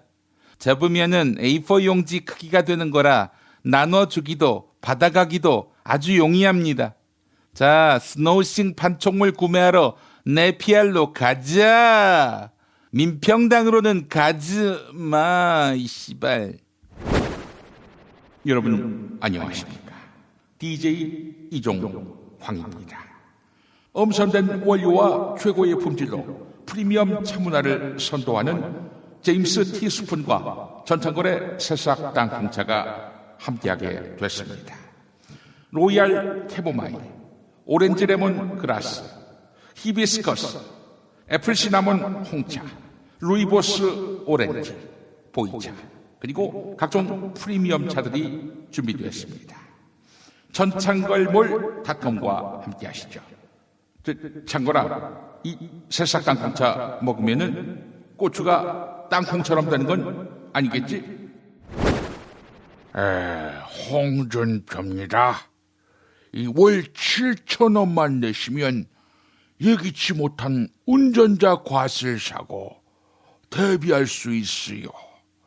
월 7,000원으로 운전자 보험 가입하는 방법 016-360-0689 016-360-0689 또는 02-849-9730 MBN 직원들은 가입 안 시켜요. 네, 허락지 않을 겁니다. 이 회장입니다. 정성농장 홍삼, 처녀 세대들은 잘 모르지요. 어떤 선물이 명절에 아버지 어머니를 감동시키는지 그것도 모르고 아버지 어머니한테 닌텐도 스위치나 선물하는 이 무능하고 부패한 이 인재 같은 아새끼들 그거 환불해서 정성농장 홍삼으로 구매하세요. 041754-0884 041754-0884 검색창에서 정성농장 홍삼 입력해주세요. 이건이에요. 그 2월 1일부터 2월 7일까지 딱 일주일 동안 술친금 공식 쇼핑몰에서 구매하시면 모든 고객에게 4더하기3 이벤트 4박스 사면 3박스 더 주는 그런 이벤트가 진행되고 있어요. 재용아 누워있는 나한테 이것 좀 먹여봐라. 혹시 아니 내가 가뿐하게 일어날지. 1800-6649 1800-6649 전화주세요. 그 김종인이라고 봐요. 그 미궁 대장사랑 그 매주 금요일에는 황금바 득템 찬스 이벤트를 만들었다고 하는데 10만 원 이상 구매했을 적에는 추워도 의심할 여지가 없이 추첨을 통해 가지고 매주 한 분께 순금 황금바를 드린다고 봐요. 그 이 황금을 어디서 구했느냐? 이렇게 물어봤을 적에는 미궁 대장사랑을 먹는 거위, 즉 황금알을 싸는 거위한테 먹여서 그런 거라고 봐요. 1522-8972 1522-8972 검색창에서 미궁 대장사랑. 안녕하십니까. 이 설을 맞아서 비타샵 히트 상품인 빼요. 이걸 말하자면 54,000원인데 이걸 무려 9,000원에서 5,000원까지 깎아주기로 해버렸어요. 게다가 고퀄 멀티비타민인 비타빈 에센셜 15% 할인을 하기로 했어요. 1522-6648 1522-6648 혹은 검색창에 비타샵 검색하세요. 이 비타샵 때문에 옷이 커져버려서 으따 갖다 쓴다야. 박근혜입니다. 탄력이 필요할 때는 뉴트리션 닥터스의 콜라겐, 젊음을 유지하고 싶을 때도 뉴트리션 닥터스 콜라겐, 콜라겐 하면 뉴트리션 닥터스입니다. 닥터스 아니야 이 씹새끼야. 콜라겐이 무슨 콜라냐고 묻는, 응? 그래서 환타겐은 없냐고 묻는 초토무식한 인간들이 있는데 콜라겐은 목구멍이 아니라 피부를 행복하게 해줍니다. 뉴트리션 닥터스 콜라겐 1688-5807 1688-5807 만비입니다. 초등어휘 3000 글쓰기 말하기의 달인 미리 준비하시기 바랍니다. 저도 나이 처먹을 만큼 처먹었지만 초등어휘 3000 이걸 청와대부터 쭉 봤습니다. 근데 이 책을 청와대에서 가지고 나와야 하는데 이걸 대통령 기록관에 보내고 대통령 기록관에 보내야 할 기록물을 영포 빌딩 지하에 갖다 놨네? 나의 실수다. 네이버 검색창에서 초등어휘 3000 유인됩니다. 그 설날 선물 그 바보 멸치 선물 세트 어떠세요? 이 부담 없는 그 가격대고 모두가 그 좋아하는 멸치와 김 그 국물팩이다 보니까 누가 봤더라도 좋아할 겁니다. 그 MBN 기자가 홍준표한테 갖다 줘도 좋아할 겁니다. 그 검색창에 그 바보 멸치를 입력하시거나 02-587-3599 02-587-3599로 전화 주세요. 그 바보 멸치 인기가 너무 좋으니까 다음에는 바보 꽁치 그리고 바보 참치 그리고 바보 날치 바보 넙치 그리고 바보 갈치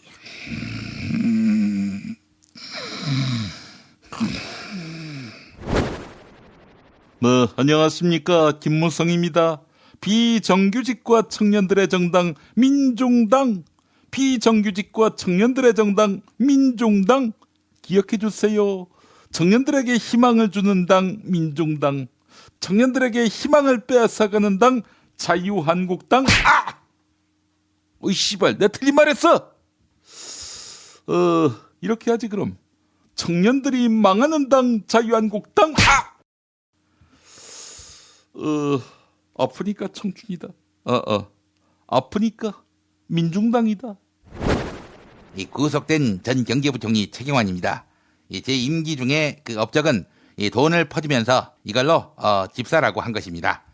그래서 한국에 집 없고 빚 있는 서민들 저 때문에 등골이 휘었는데요. 제가 병 주고 약 주겠습니다. 휜 등골에는 바디로직이 딱이죠. 바디로직은 골반을 바로 세우고 좌우 비대칭을 개선해서 전신 자세를 바르게 도와주는 기능성 의료입니다. 허리 통증, 생리통, 거북목, 오다리, 안짱다리 한번 입어보세요. 검색창에서 바디로직. 시청자 여러분 안녕하십니까. 집보다는 펜션이 좋은 엄기영입니다. 남도 먹거리 쇼핑몰 가보셨는지요? 건강 프로젝트 잡곡 선물 세트, 고급스러운 디자인과 3종 포장으로 선물의 가치와 품격이 느껴집니다.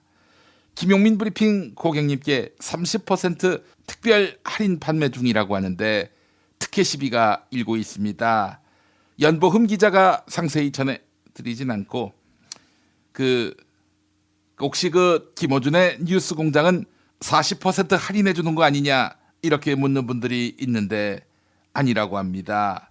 그 인간은 고기만 먹습니다. 잡곡도 안 먹습니다. 가격은 택배비 포함 17,500원. 검색창에서 남도 먹거리 쇼핑몰. 오늘을 읽는 책, 문학평론가인 국민대학교 국문학과 정선태 교수와 함께합니다. 자, 오늘도 오키나와에 가신 정선태 교수님 불러보겠습니다. 교수님. 네, 안녕하세요. 예, 교수님. 자, 오늘 어떤 책 소개해 주시겠습니까? 이번 주에는 제가 오키나와에 머물고 있어서 오키나와를 소재로 한 책들 그리고 소설들 소개해 드릴까 합니다. 어제는 저항하는 섬 오키나와를 여러분과 함께 했고요.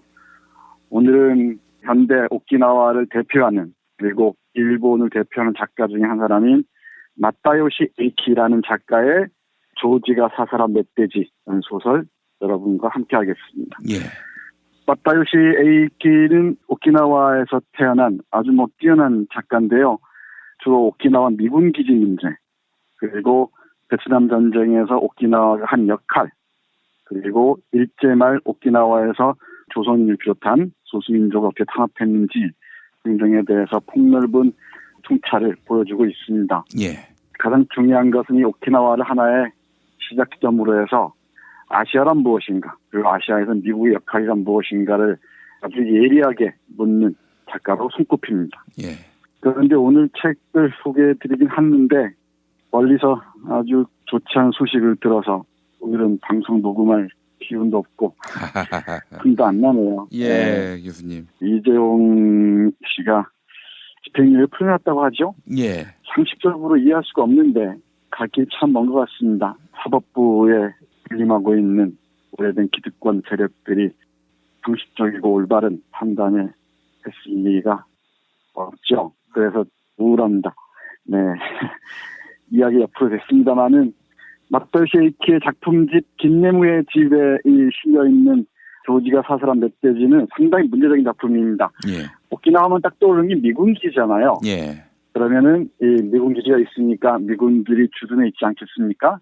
조지라는 미군이 이 소설의 주인공입니다. 그리고 시간적 배경은 베트남 전쟁이 한창일 때입니다. 70년대 초반이겠죠. 예. 어제도 말씀드렸다시피 베트남 전쟁에서 오키나와는 중요한 방참기지, 이 전략적 전진기지 역할을 했었는데요. 예. 베트남 전쟁에서 싸웠던 미군들이 이 오키나와로 와서 휴가를 즐기기도 하고 또 여기에 대기하고 있던 미군들이 베트남 전쟁에 파견되고 그랬던 것 같습니다. 예. 조지라는 미군이 어느 날 등치 큰 흑인 미군들에게 린치를 당합니다. 조지라는 미군들은 왜소한 백인인데 왜소한 군인을 건장한 체구의 흑인 군인들이 학대하고 그리고 막 고통스럽게 하는 거죠. 그러면 폭력을 당한 피해자인 이 조지는 어떻게 할까 궁금해지죠. 자기가 폭력을 되갚아줄 수 있는, 행사할 수 있는 피해자를 찾아 나서기 마련입니다. 예. 거기에 걸려든 사람이 바로 불발탄을 모아서 하는 오키나와인 노인을 희생양으로 삼아서 자기가 당한 폭력을 그 노인에게 전가하고자 하는 거죠. 그러니까 강자에게 당한 고통을 다시 약자에게 전가하는, 이걸 억압의 이양이라고 얘기를 하는데요. 강자에게 대들지 못하고 다시 약자에게 끊임없이 폭력을 옮김으로써, 이양함으로써 심리적으로 안정감을 얻는 악순환이 반복되는 거죠. 그러니까 조지라는 미군이 건장한 대구의 흑인 미군에게 당한 폭력을 다시 약자인 오키나와인 남성, 노인에게 돌려주는 겁니다. 그래서 결국은 그 오키나와인 남성을 사살하는 걸로 끝나는데요. 상당히 잘 쓴 소설입니다. 유럽이나 미국이 러시아에 또는 일본이 조선에 가한 폭력들을 우리는 그대로 강자들에게 돌려주지 못하고 바로 우리보다 못하다고 생각하는 그런 약자들에게 전가하는 경향이 종종 있죠. 예. 그걸 생각하시면 좋을 것 같습니다. 이 책에 우리도 익히 압니다마는 미군이 주둔하는 곳이면 어디나 기지촌이 형성되기 마련이죠. 예. 그리고 거기에서 우리 한국인 여성들이 그랬듯이 오키나와 여성들도 성폭력에 그대로 노출돼 있습니다.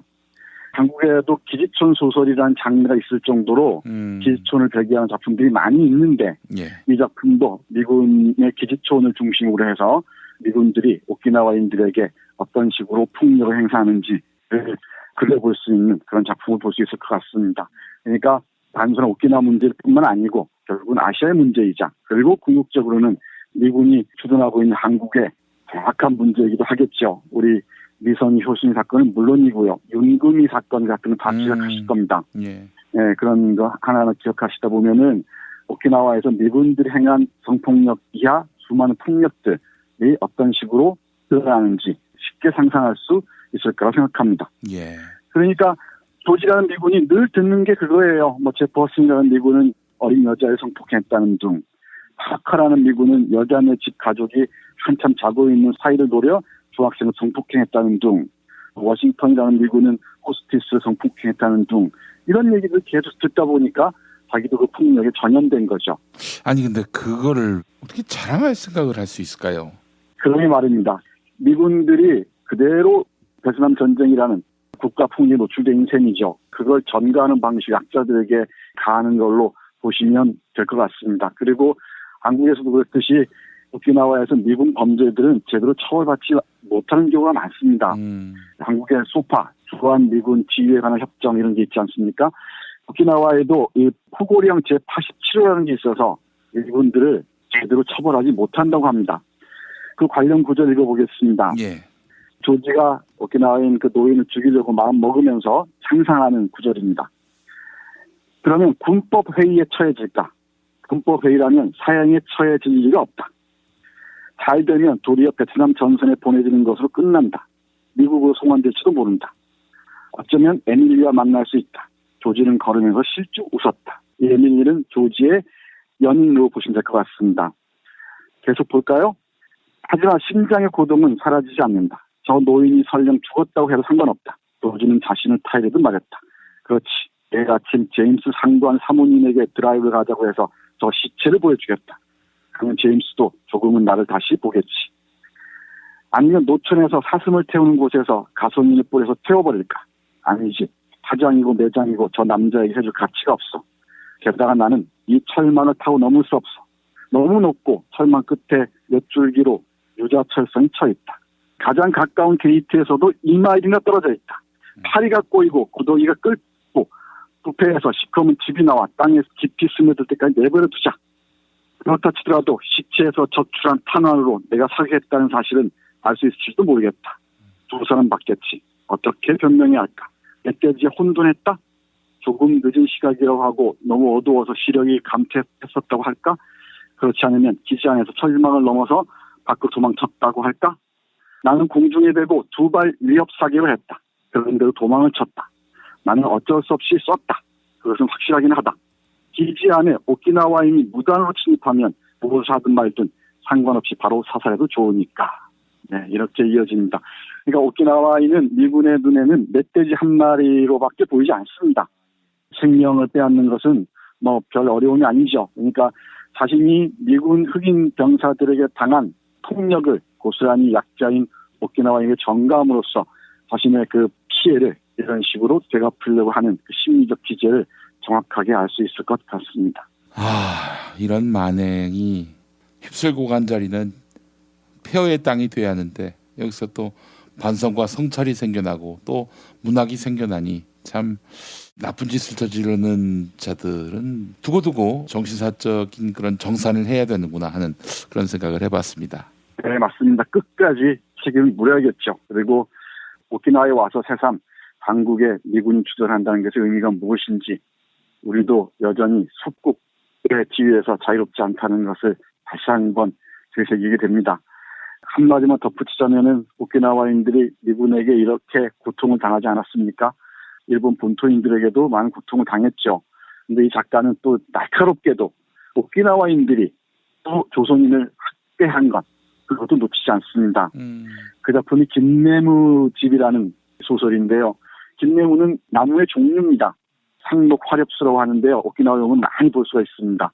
오키나와 전쟁 때 미군들이 오키나와 그 폐허를 만들었지 않습니까? 예. 그 폐허를 감추기 위해서 심은 나무라고 하는데, 이 김내무 집에 사는 사람은 조선인입니다. 결국 오키나와인들, 조선인들을 또 학대하는 장면이 나오는데, 한 구절만 읽어드리고 마무리하겠습니다. 예. 전쟁 때 보던 광경은 여전히 생생하다. 중년의 조선인은 울고 아우성치며 두 손 두 발을 뒤에서부터 잡고 있는 오키나와인의 손을 풀려고 날뛰었다. 조선인의 마르고 벌거벗은 가슴을 총검으로 천천히 문지르던 일본 병사가 갑자기 엷은 웃음을 거두더니 스파이라고 하며 이를 갈았다. 그 직후에 조선인의 가슴팍 깊숙이 총검을 꽂고 심장을 도려냈다. 아이고. 네, 이런 식으로 또 오키나와인들은 조선인에게 이런 폭력을 전가함으로써 스스로의 존재를 증명하고자 했던 것 같습니다. 이런 게 문학의 역할이 아닐까 싶어요. 앞에 김 PD가 잘 말씀하셨듯이 정말 상처 가득한 곳에서도 성찰하고 또 책임을 묻는, 폭력의 의미를 묻는 이런 문학들이 태어나는 거 보면은 뭐 슬프다고 해야 할까요? 아프다고 해야 할까? 이런 만감이 교차하기도 합니다. 참 뭐랄까요? 거기는 이제 군사적 힘이 지배했던 땅이었다면 거기서 멀지 않은 이 한반도는 또 절반의 땅에서는 돈의 힘이 또 모든 것을 좌지우지하는 세상인 것 같습니다. 네, 맞습니다. 오키나와 비가 오락가락 하는데요. 이 사법 정의가 언제나 제자리를 찾을지 이런 생각이 오가는 가운데 마다요시 에이치의 작품 소개해드렸습니다. 예. 어쩌겠습니까? 힘내고 또 싸울 수 있는 힘을 우리가 길어 올려야겠죠. 예, 알겠습니다. 자, 교수님, 하여튼 그 여행 왔는데 제가 자꾸 시간을 뺏어서 죄송합니다. 아닙니다. 예, 내일은 또 여러분에게 오키나와 제가 가본 곳을 몇 군데 소개해 드릴까 하는데요. 아무튼 이 멀리 와서 녹음하는 것이라 제대로 전달될지 잘 모르겠습니다. 예, 알겠습니다. 교수님 오늘 말씀 잘 들었습니다. 네, 고맙습니다.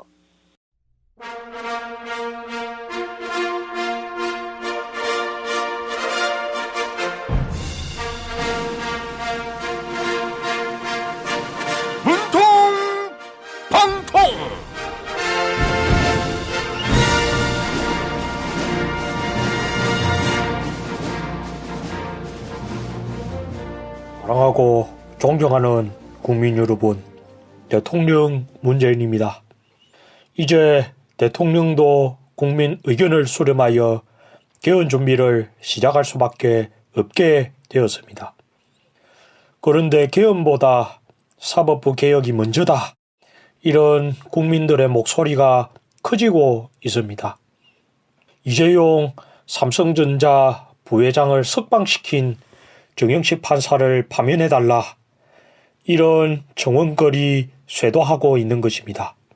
그래서 정영식 판사의 이야기를 한번 들어볼까 합니다.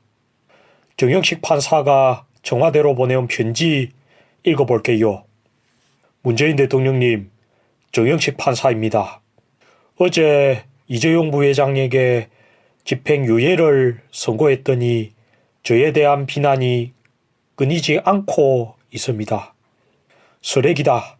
사법부는 죽었다. 이런 말들이 난무하고 있는 것입니다. 그러나 다른 의견도 있지 않습니까? 네이버 댓글들을 보면 고생한 이재용 씨 드디어 나온다. 축하 축하. 삼성 본사를 미국으로 옮겨라. 이런 글들이 줄을 잇고 있는 것입니다. 앞서 이재홍 판사도 재산이 많은 사람은 재산으로 사회에 공헌하면 된다. 이렇게 밝히지 않았습니까? 이재용 부회장이 사회에 지대한 공헌을 하길 바랍니다.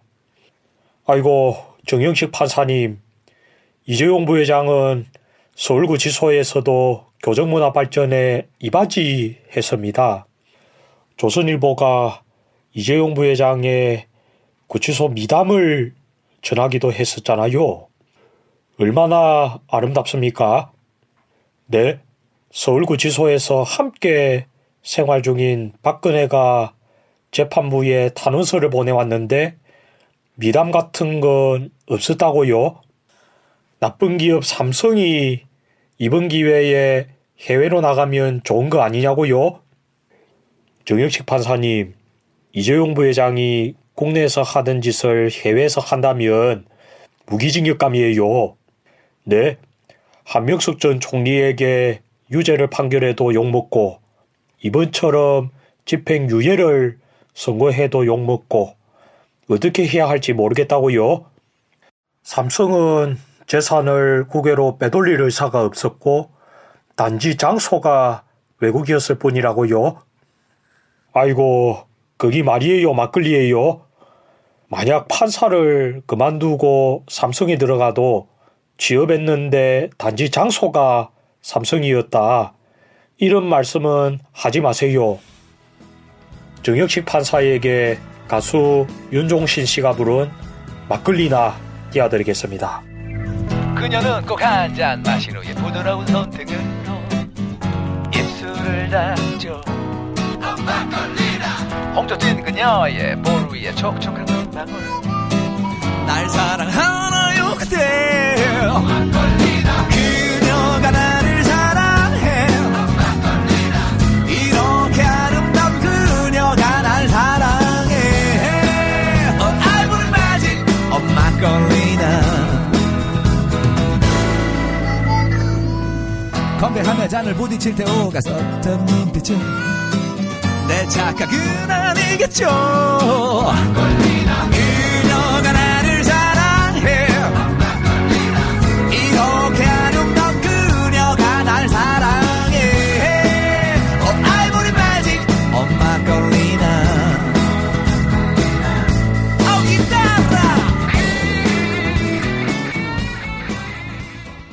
한글도 남보다 빨리 깨치고 참 똑똑했는데 갈수록 실력이 뒤처지는 것 같아 걱정이에요. 혹시 초등학교 교과서 본 적 있어요? 어려운 어휘가 너무 많아요. 학교에서는 어휘 개념을 하나하나 설명해줄 시간이 정말 부족하잖아요. 그럼 어떡하죠? 내 아이의 어휘만큼은 내가 책임져야죠. 어휘 공부의 정성.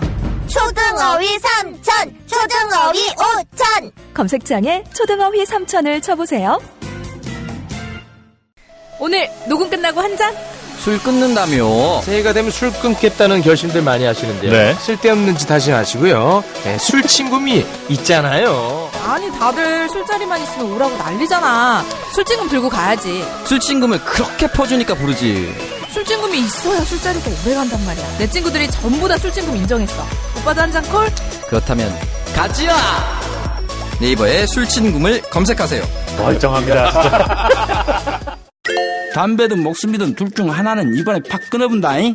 그동안 많이 피웠다 아이가. 아치는 쑥 건양초로 확실히 끊었슈.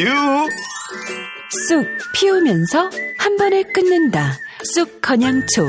구입문의 080-907-5500 080-907-5500. 성주리 씨는? 네, 저는 완전히 끊었습니다. 쑥 건양초. 쑥 건양초. 한국금연과학. 이주노동희망센터 이사 권영국 변호사입니다. 이주노동희망센터는 동남아시아 저개발 국가의 이주노동자들과 함께하고 있습니다. 시골 오지 마을에 학교를 만들고 마을 주민들이 공동체를 이루어 운영하도록 돕습니다. 포털 검색창이나 페이스북에서 이주노동 희망센터를 검색하시어 후원회원이 되어주세요. 노동 존중 생산과 소비를 통한 사회연대를 추구하는 문자당이 함께합니다.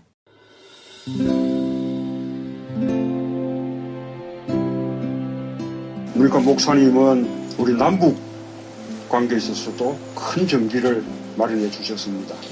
늦봄 문익환 목사 탄생 100주년. 민주화와 통일운동을 위해 11년 4개월간 옥고를 마다하지 않은 행동하는 양심.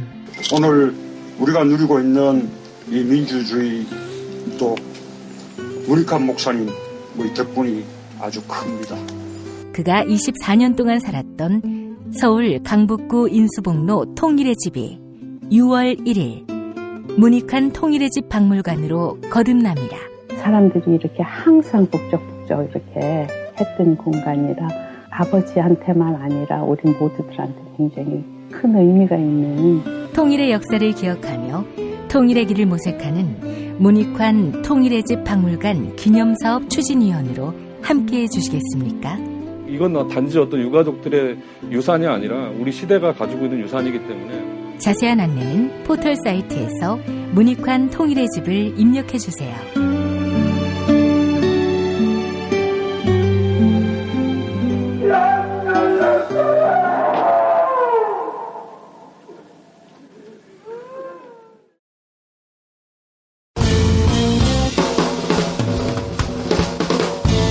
미디어 오늘 정상근 기자가 뉴스 속의 뉴스를 짚어드립니다. 정상근 기자의 오늘 미디어.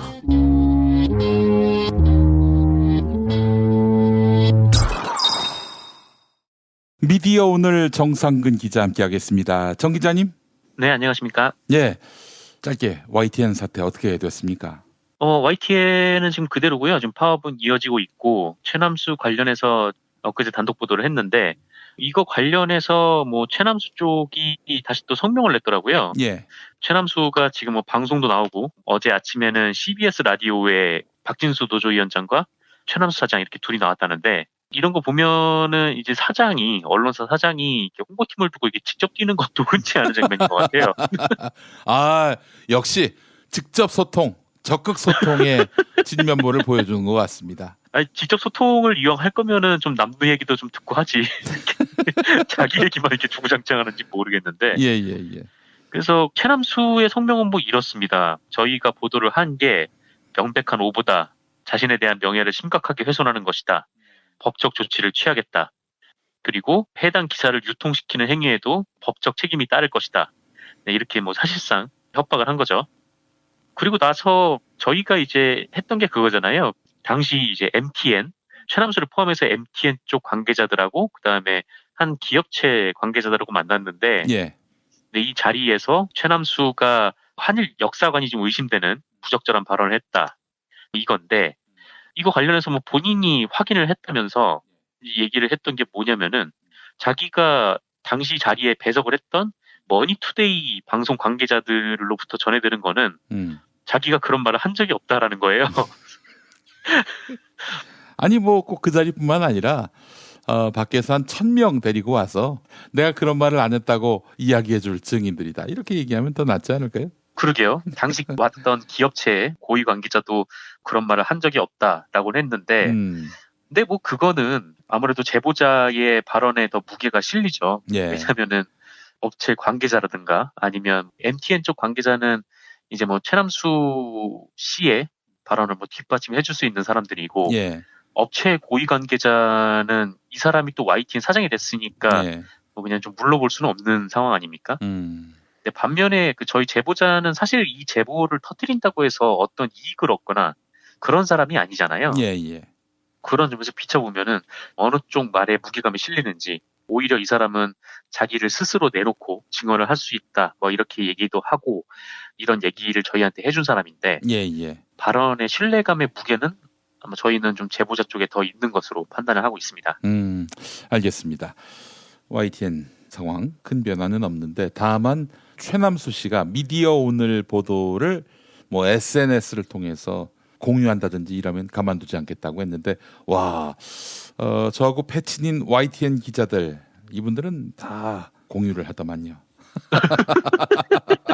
사실 제가 페이스북을 잘 안 하거든요. 예. 그래서 요거를 보고 저도 오랜만에 이거를 기사 공유를 해야겠다라는 생각이 들었습니다. 많이 공유하라 이런 뜻으로 다들 받아들이니 우리 최남수 사장님 워낙에 그 말 바꾸기에 달인이다 보니 그 말을 있는 그대로 믿는 사람들이 거의 없어졌어요. 뭐라고 하라고 하면 그 반대로 하는 이런 사람들만 있을 뿐이고. 예. 맞습니다. 이왕 이렇게 된 거 그냥 다들 공유하셔가지고 피고를 한 2,000명 정도 하면 되지 않을까. 예. 그런 생각도 좀 들더라고요. 알겠습니다. 자, 동아일보 이야기 준비하셨어요? 네, 그렇습니다. 일전에 저희 관훈 나이트클럽에서 그때가 아마 공개 방송 때였던 걸로 기억을 하는데 예. 동아일보의 욕설 상무에 대해서 말씀을 드린 적이 있었어요. 예. 혹시 못 들으셨던 분들이 계실까봐 잠시 그때 경과를 좀 말씀드리면 지난해 9월에 동아일보의 한 직원, 기자는 아니고요.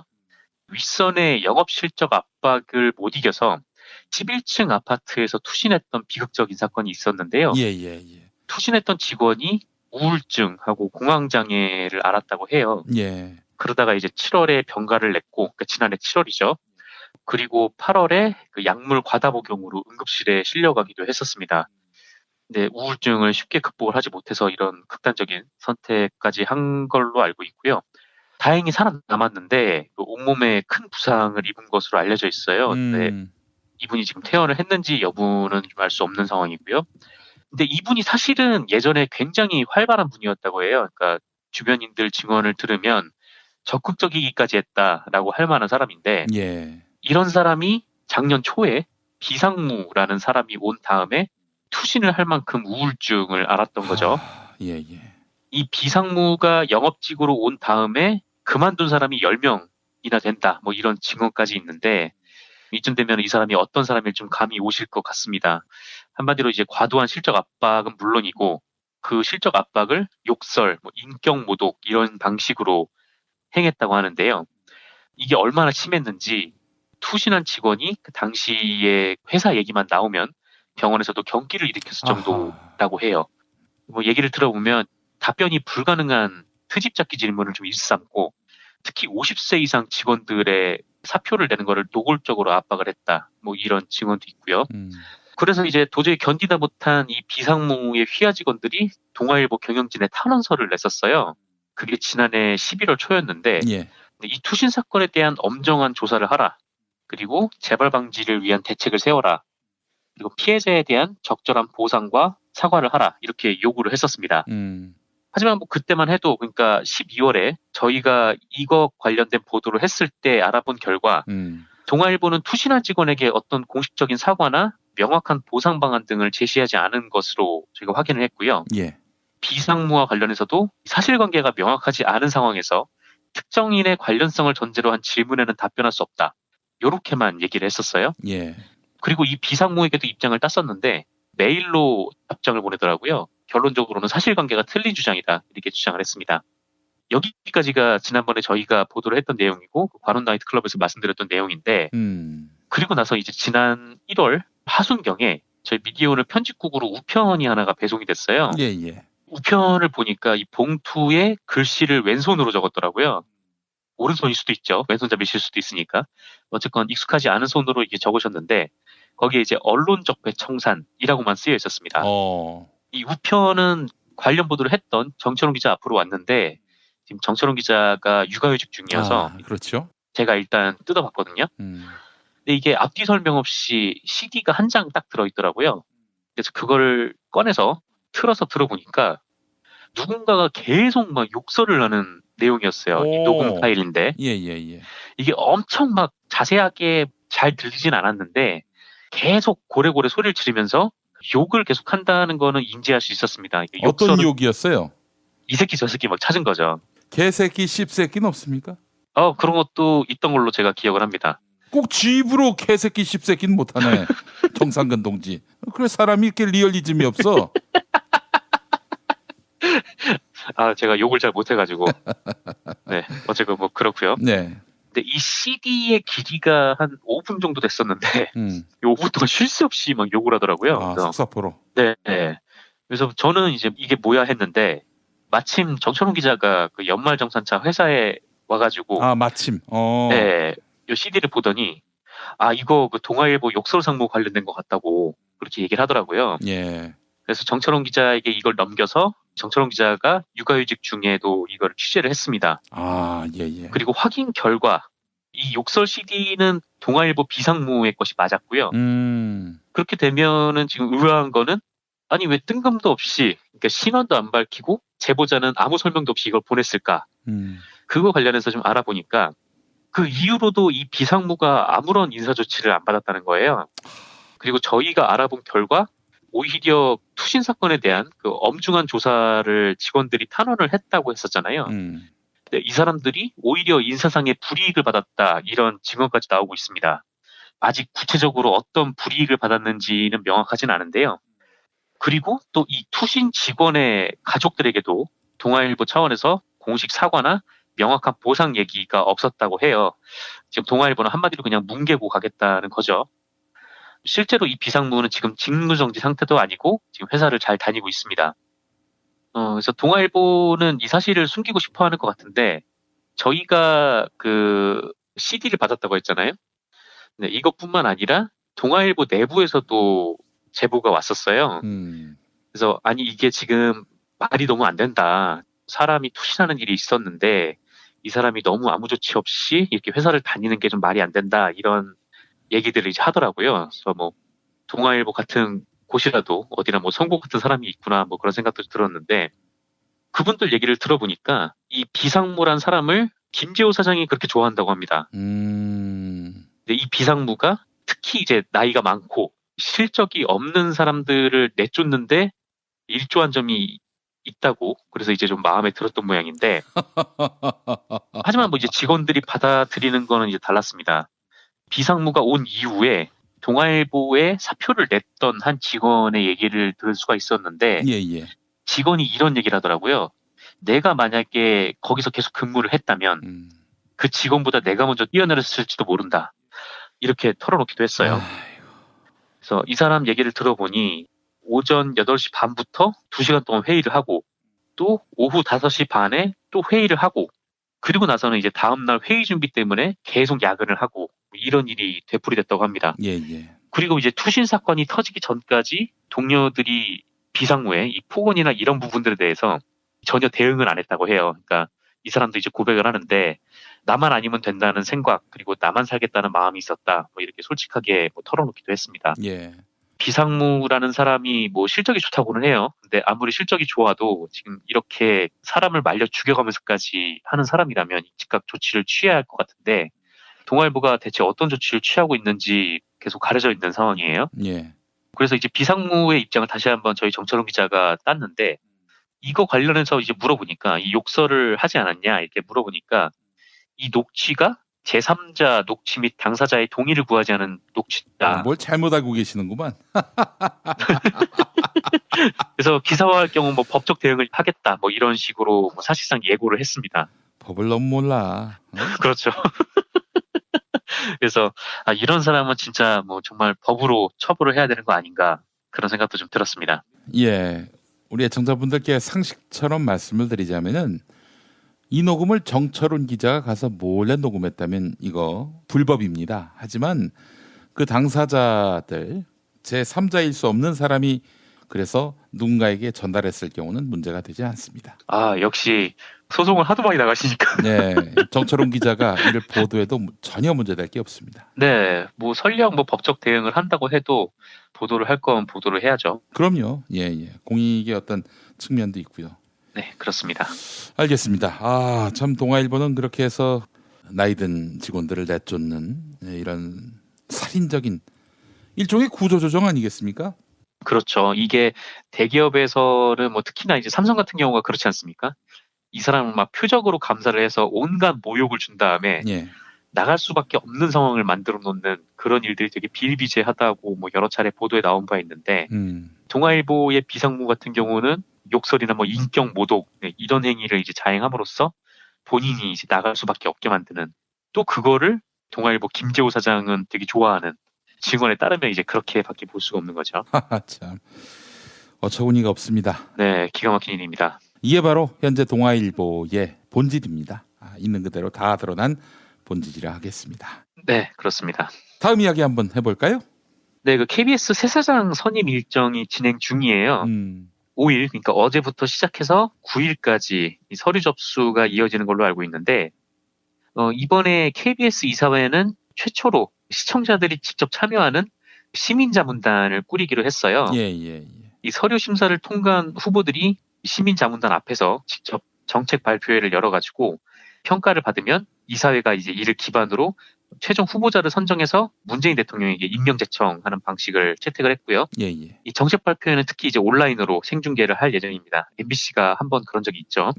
최승호 사장이 뽑힐 때.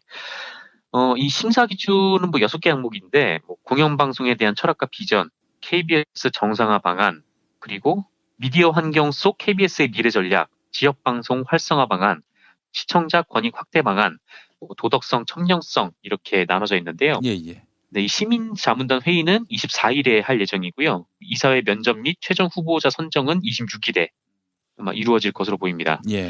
그리고 어제 이사회가 열려서 이 서류 심사 결정을 20일 날 하기로 하고, 자문단 규모는 150명으로 하기로 했어요. 그리고 이제 자문단을 구성을 하는 거를 대행할 업체를 정했다고 하는데, 이 업체가 이 신고리 569기 공론화위원회 구성을 맡았던 그 업체라고 합니다. 사장이 선임되면은 지금 임기는 짧아요. 이 고대영 보궐이기 때문에 고대영 잔여 임기인 올 11월 23일까지 하게 되고요. 그리고 역시 이제 관심이 모아지는 것은 누가 나오느냐. 네, 요건데, 뭐 전에 김영민 PD님께서 말씀하셨던 대로 이제 후보들도 있어요. 총파업을 앞두고 의료진단 앵커에서 하차했던 김진석 기자, 그리고 한국 PD연합회장을 지낸 양승동 PD, 그리고 KBS 민주당 도청 의혹 사건 진상조사위원장을 맡았던 이 정필모 기자, 이렇게 나올 것 같고요. KBS에 있다가 JTBC 편성 제작 총괄본부장으로 갔던 김영신 PD도 출마를 할 것으로 보입니다. 그래요? 네네. 엄경철 전 새노조 위원장도 거론이 됐는데, 이게 아직 뭐 확실하지는 않지만 안 나올 가능성도 있는 것 같아요. 그래요? 네네. 뭐 어쨌건 그래서 지금 이렇게 후보군으로 꼽히고 있는데, 아마 뭐 추가적으로 또 나올지는 두고 봐야 될 것 같습니다. 굉장히 강인한 분이 나오지 않으면 안 되겠다, 이런 생각이 들어요, 요즘에. 네, 그렇죠. 이제 KBS 같은 경우에는 특히나 몇 번 말씀드렸듯이 굉장히 전선이 복잡하죠. MBC 같은 경우는 최대 노조가 뭐 전국언론노동자와 MBC 본부여서 사실상 그쪽에 이제 다 몰려 있는 상황인데, KBS 같은 경우는 지금 전국언론노조 KBS 본부가 인원수에서 1노조이긴 하지만, 2노조인 과거 이제 KBS 9노조라고 불렸던 KBS 노동조합도 인원수가 상당합니다. 그래서 이제 쉽게 누가 될 것 같다 이렇게 예단을 할 수가 없는 좀 그런 상황이에요. 아마 뭐 그쪽에서도 뭐 후보를 준비할 가능성이 있을 것 같은데, 어떤 분이 올라오든 과거 이제 고대형 체제를 청산을 하고, 아직 보도국에도 이 고대형 체제가 아직 그대로 남아있는 상황이기 때문에, 얼마 전에 KBS에서 황상무 앵커 내려오라 이런 성명도 나오기도 했었죠. 어쨌건 본인들이 그렇게 스스로 물러나지 않는 이상 이 사장이 새로 선임이 돼서 인사권을 행사를 해야 되는데, 이게 웬만한 배짱과 또 힘이 아니면은 이거를 좀 밀어붙이기가 쉽지 않을 것 같아요. 그래요. 참 뭐 김명수 대법관의 사례를 보더라도 어떻게 저런 적폐 세력들이 활개치도록 법원을 방치하고 있나. 물론 이제 양승태가 짜놓은 그런 인사의 틀거리 속에서 벌어진 일이긴 하지만, 참 삼성 이재용 부회장 재판도 그렇고요. 좀 상실감을 주고 있습니다. 오늘 앞서서도 많은 코너에서 이야기했습니다만은 참 오늘 수고하셨습니다. 감사합니다. 네, 고맙습니다.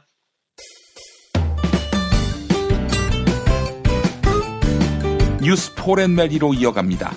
김용민 트위터 계정에서는 매일 설문조사가 진행되고 있는데요.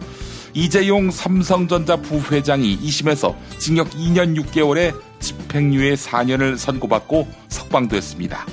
이에 더불어민주당은 국민의 눈높이에 부합하지 않은 판단이다, 법원의 결정에 매우 안타깝다는 입장을 표명한다, 이렇게 유감을 나타냈습니다. 또한 청와대 청원 게시판에는 2심 재판을 맡았던 정형식 판사를 파면 또는 특별 감사해야 한다. 이런 내용의 청원들이 연이어 게재되고 있는데요. 시민들이 2심 재판부의 판사였다면 어떤 판결을 내렸을까? 어젯밤 11시까지 모두 3,397분이 의견 남겨주셨습니다. 53%, 절반이 넘는 시민들은 이재용 부회장에게 징역 13년이나 최대 무기징역을 선고했을 것이다. 이렇게 응답해 주셨습니다. 다음으로 39%의 시민들은 박영수 특검이 구형한 대로 징역 12년을 선고했을 것이다. 이런 의견을 밝히셨습니다. 1심 판결대로 징역 5년, 원심을 유지했을 것이란 시민들은 6%, 2심 재판부 판단대로 징역 2년 6개월에 집행유예 4년을 선고한다는 시민들은 1%에 그쳤습니다. 트위터 의견 볼까요? 플래닛 P님, 피고인 재산증명서를 제출하라고 하지 재판을 뭐하러 합니까? 법조계 불문율이 유전무죄, 무전유죄란 걸 재차 확인시켜주네요 라고 하셨고요. 모두가 한 걸음씩님, 법치주의에 대한 신뢰가 무너진 것은 박근혜 국정농단 못지않게 심각한 사태입니다. 판사를 단죄해야 합니다 라고 하셨습니다. 정형식 판사를 말씀하시는 거죠. 설문조사에 참여해 주신 여러분 감사합니다.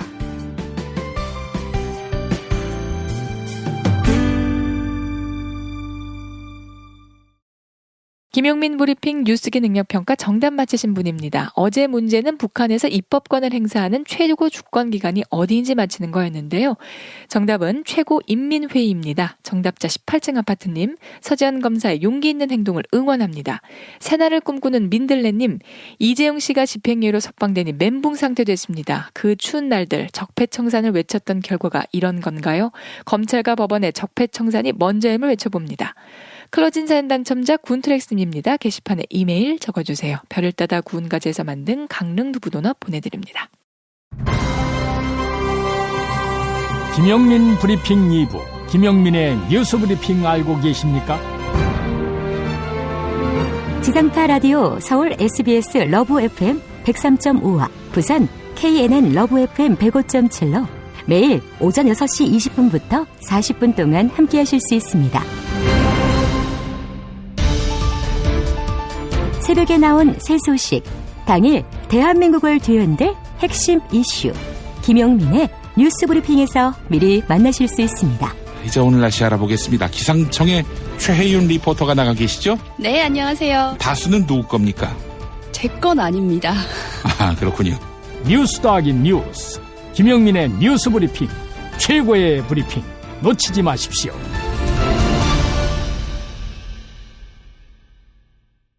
도올 김용옥 선생의 마가복음 강해로 여러분을 초대합니다. 이 마가복음이라는 게 대단히 중요합니다. 왜냐하면 복음서의 원형이기 때문에. 원형. 매주 일요일 아침 11시 서울 서대문구 충정로 20, 서울 지하철 충정로역 9번 출구 앞에 있는 벙커원에서 도울과 만나세요. 율법을 믿으시겠다고? 신약이 율법의 완성이라고? 얼어빠질 그따구 기독교 내 입 앞에서 제발 입도 뻥끗 터지지 말아요. 그런 소리는. 벙커원 교회 일요일 예배를 겸하는 이 자리. 도울이 진리와 생명이었던 예수를 원형 그대로 복원합니다. 그 십자가를 과감하게 걸머지고 돌아가신 예수를 말하지 아니하고 믿으면 너는 금방 축복받을 일만 남았다. 이게 한국 목사들 99%의 거짓말 설교예요. 도울의 마가복음 설교는 따로 녹화 녹음되지 않으며 현장에서만 만나실 수 있습니다. 도울 선생의 마가복음 설교는 2월 4일부터 진행됩니다.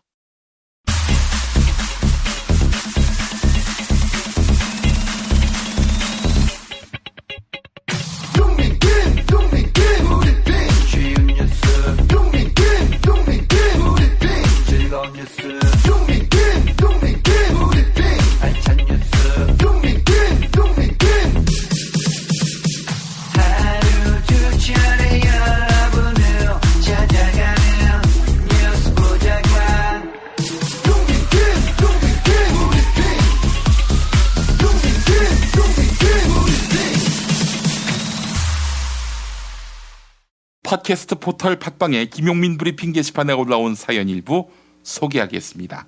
군트렉스님, 민심의 힘으로도 어찌할 수 없는 법원의 판사가 적폐의 끝판왕인 사실이 명백해졌네요. 이완배 기자님은 오늘 잠 못 주무실 것 같아요. 라고 하셨고요. 썰트님, 자유한국당 권성동 법사위원장은 국민이 준 권력을 자신의 범죄 행위를 무력화시키는데 사용한 건가요? 공수처 설치가 필요해 보입니다. 라고 해주셨습니다. 2018년 2월 5일 화요일 김용민 브리핑 모두 마치겠습니다. 애청해주신 여러분 감사합니다.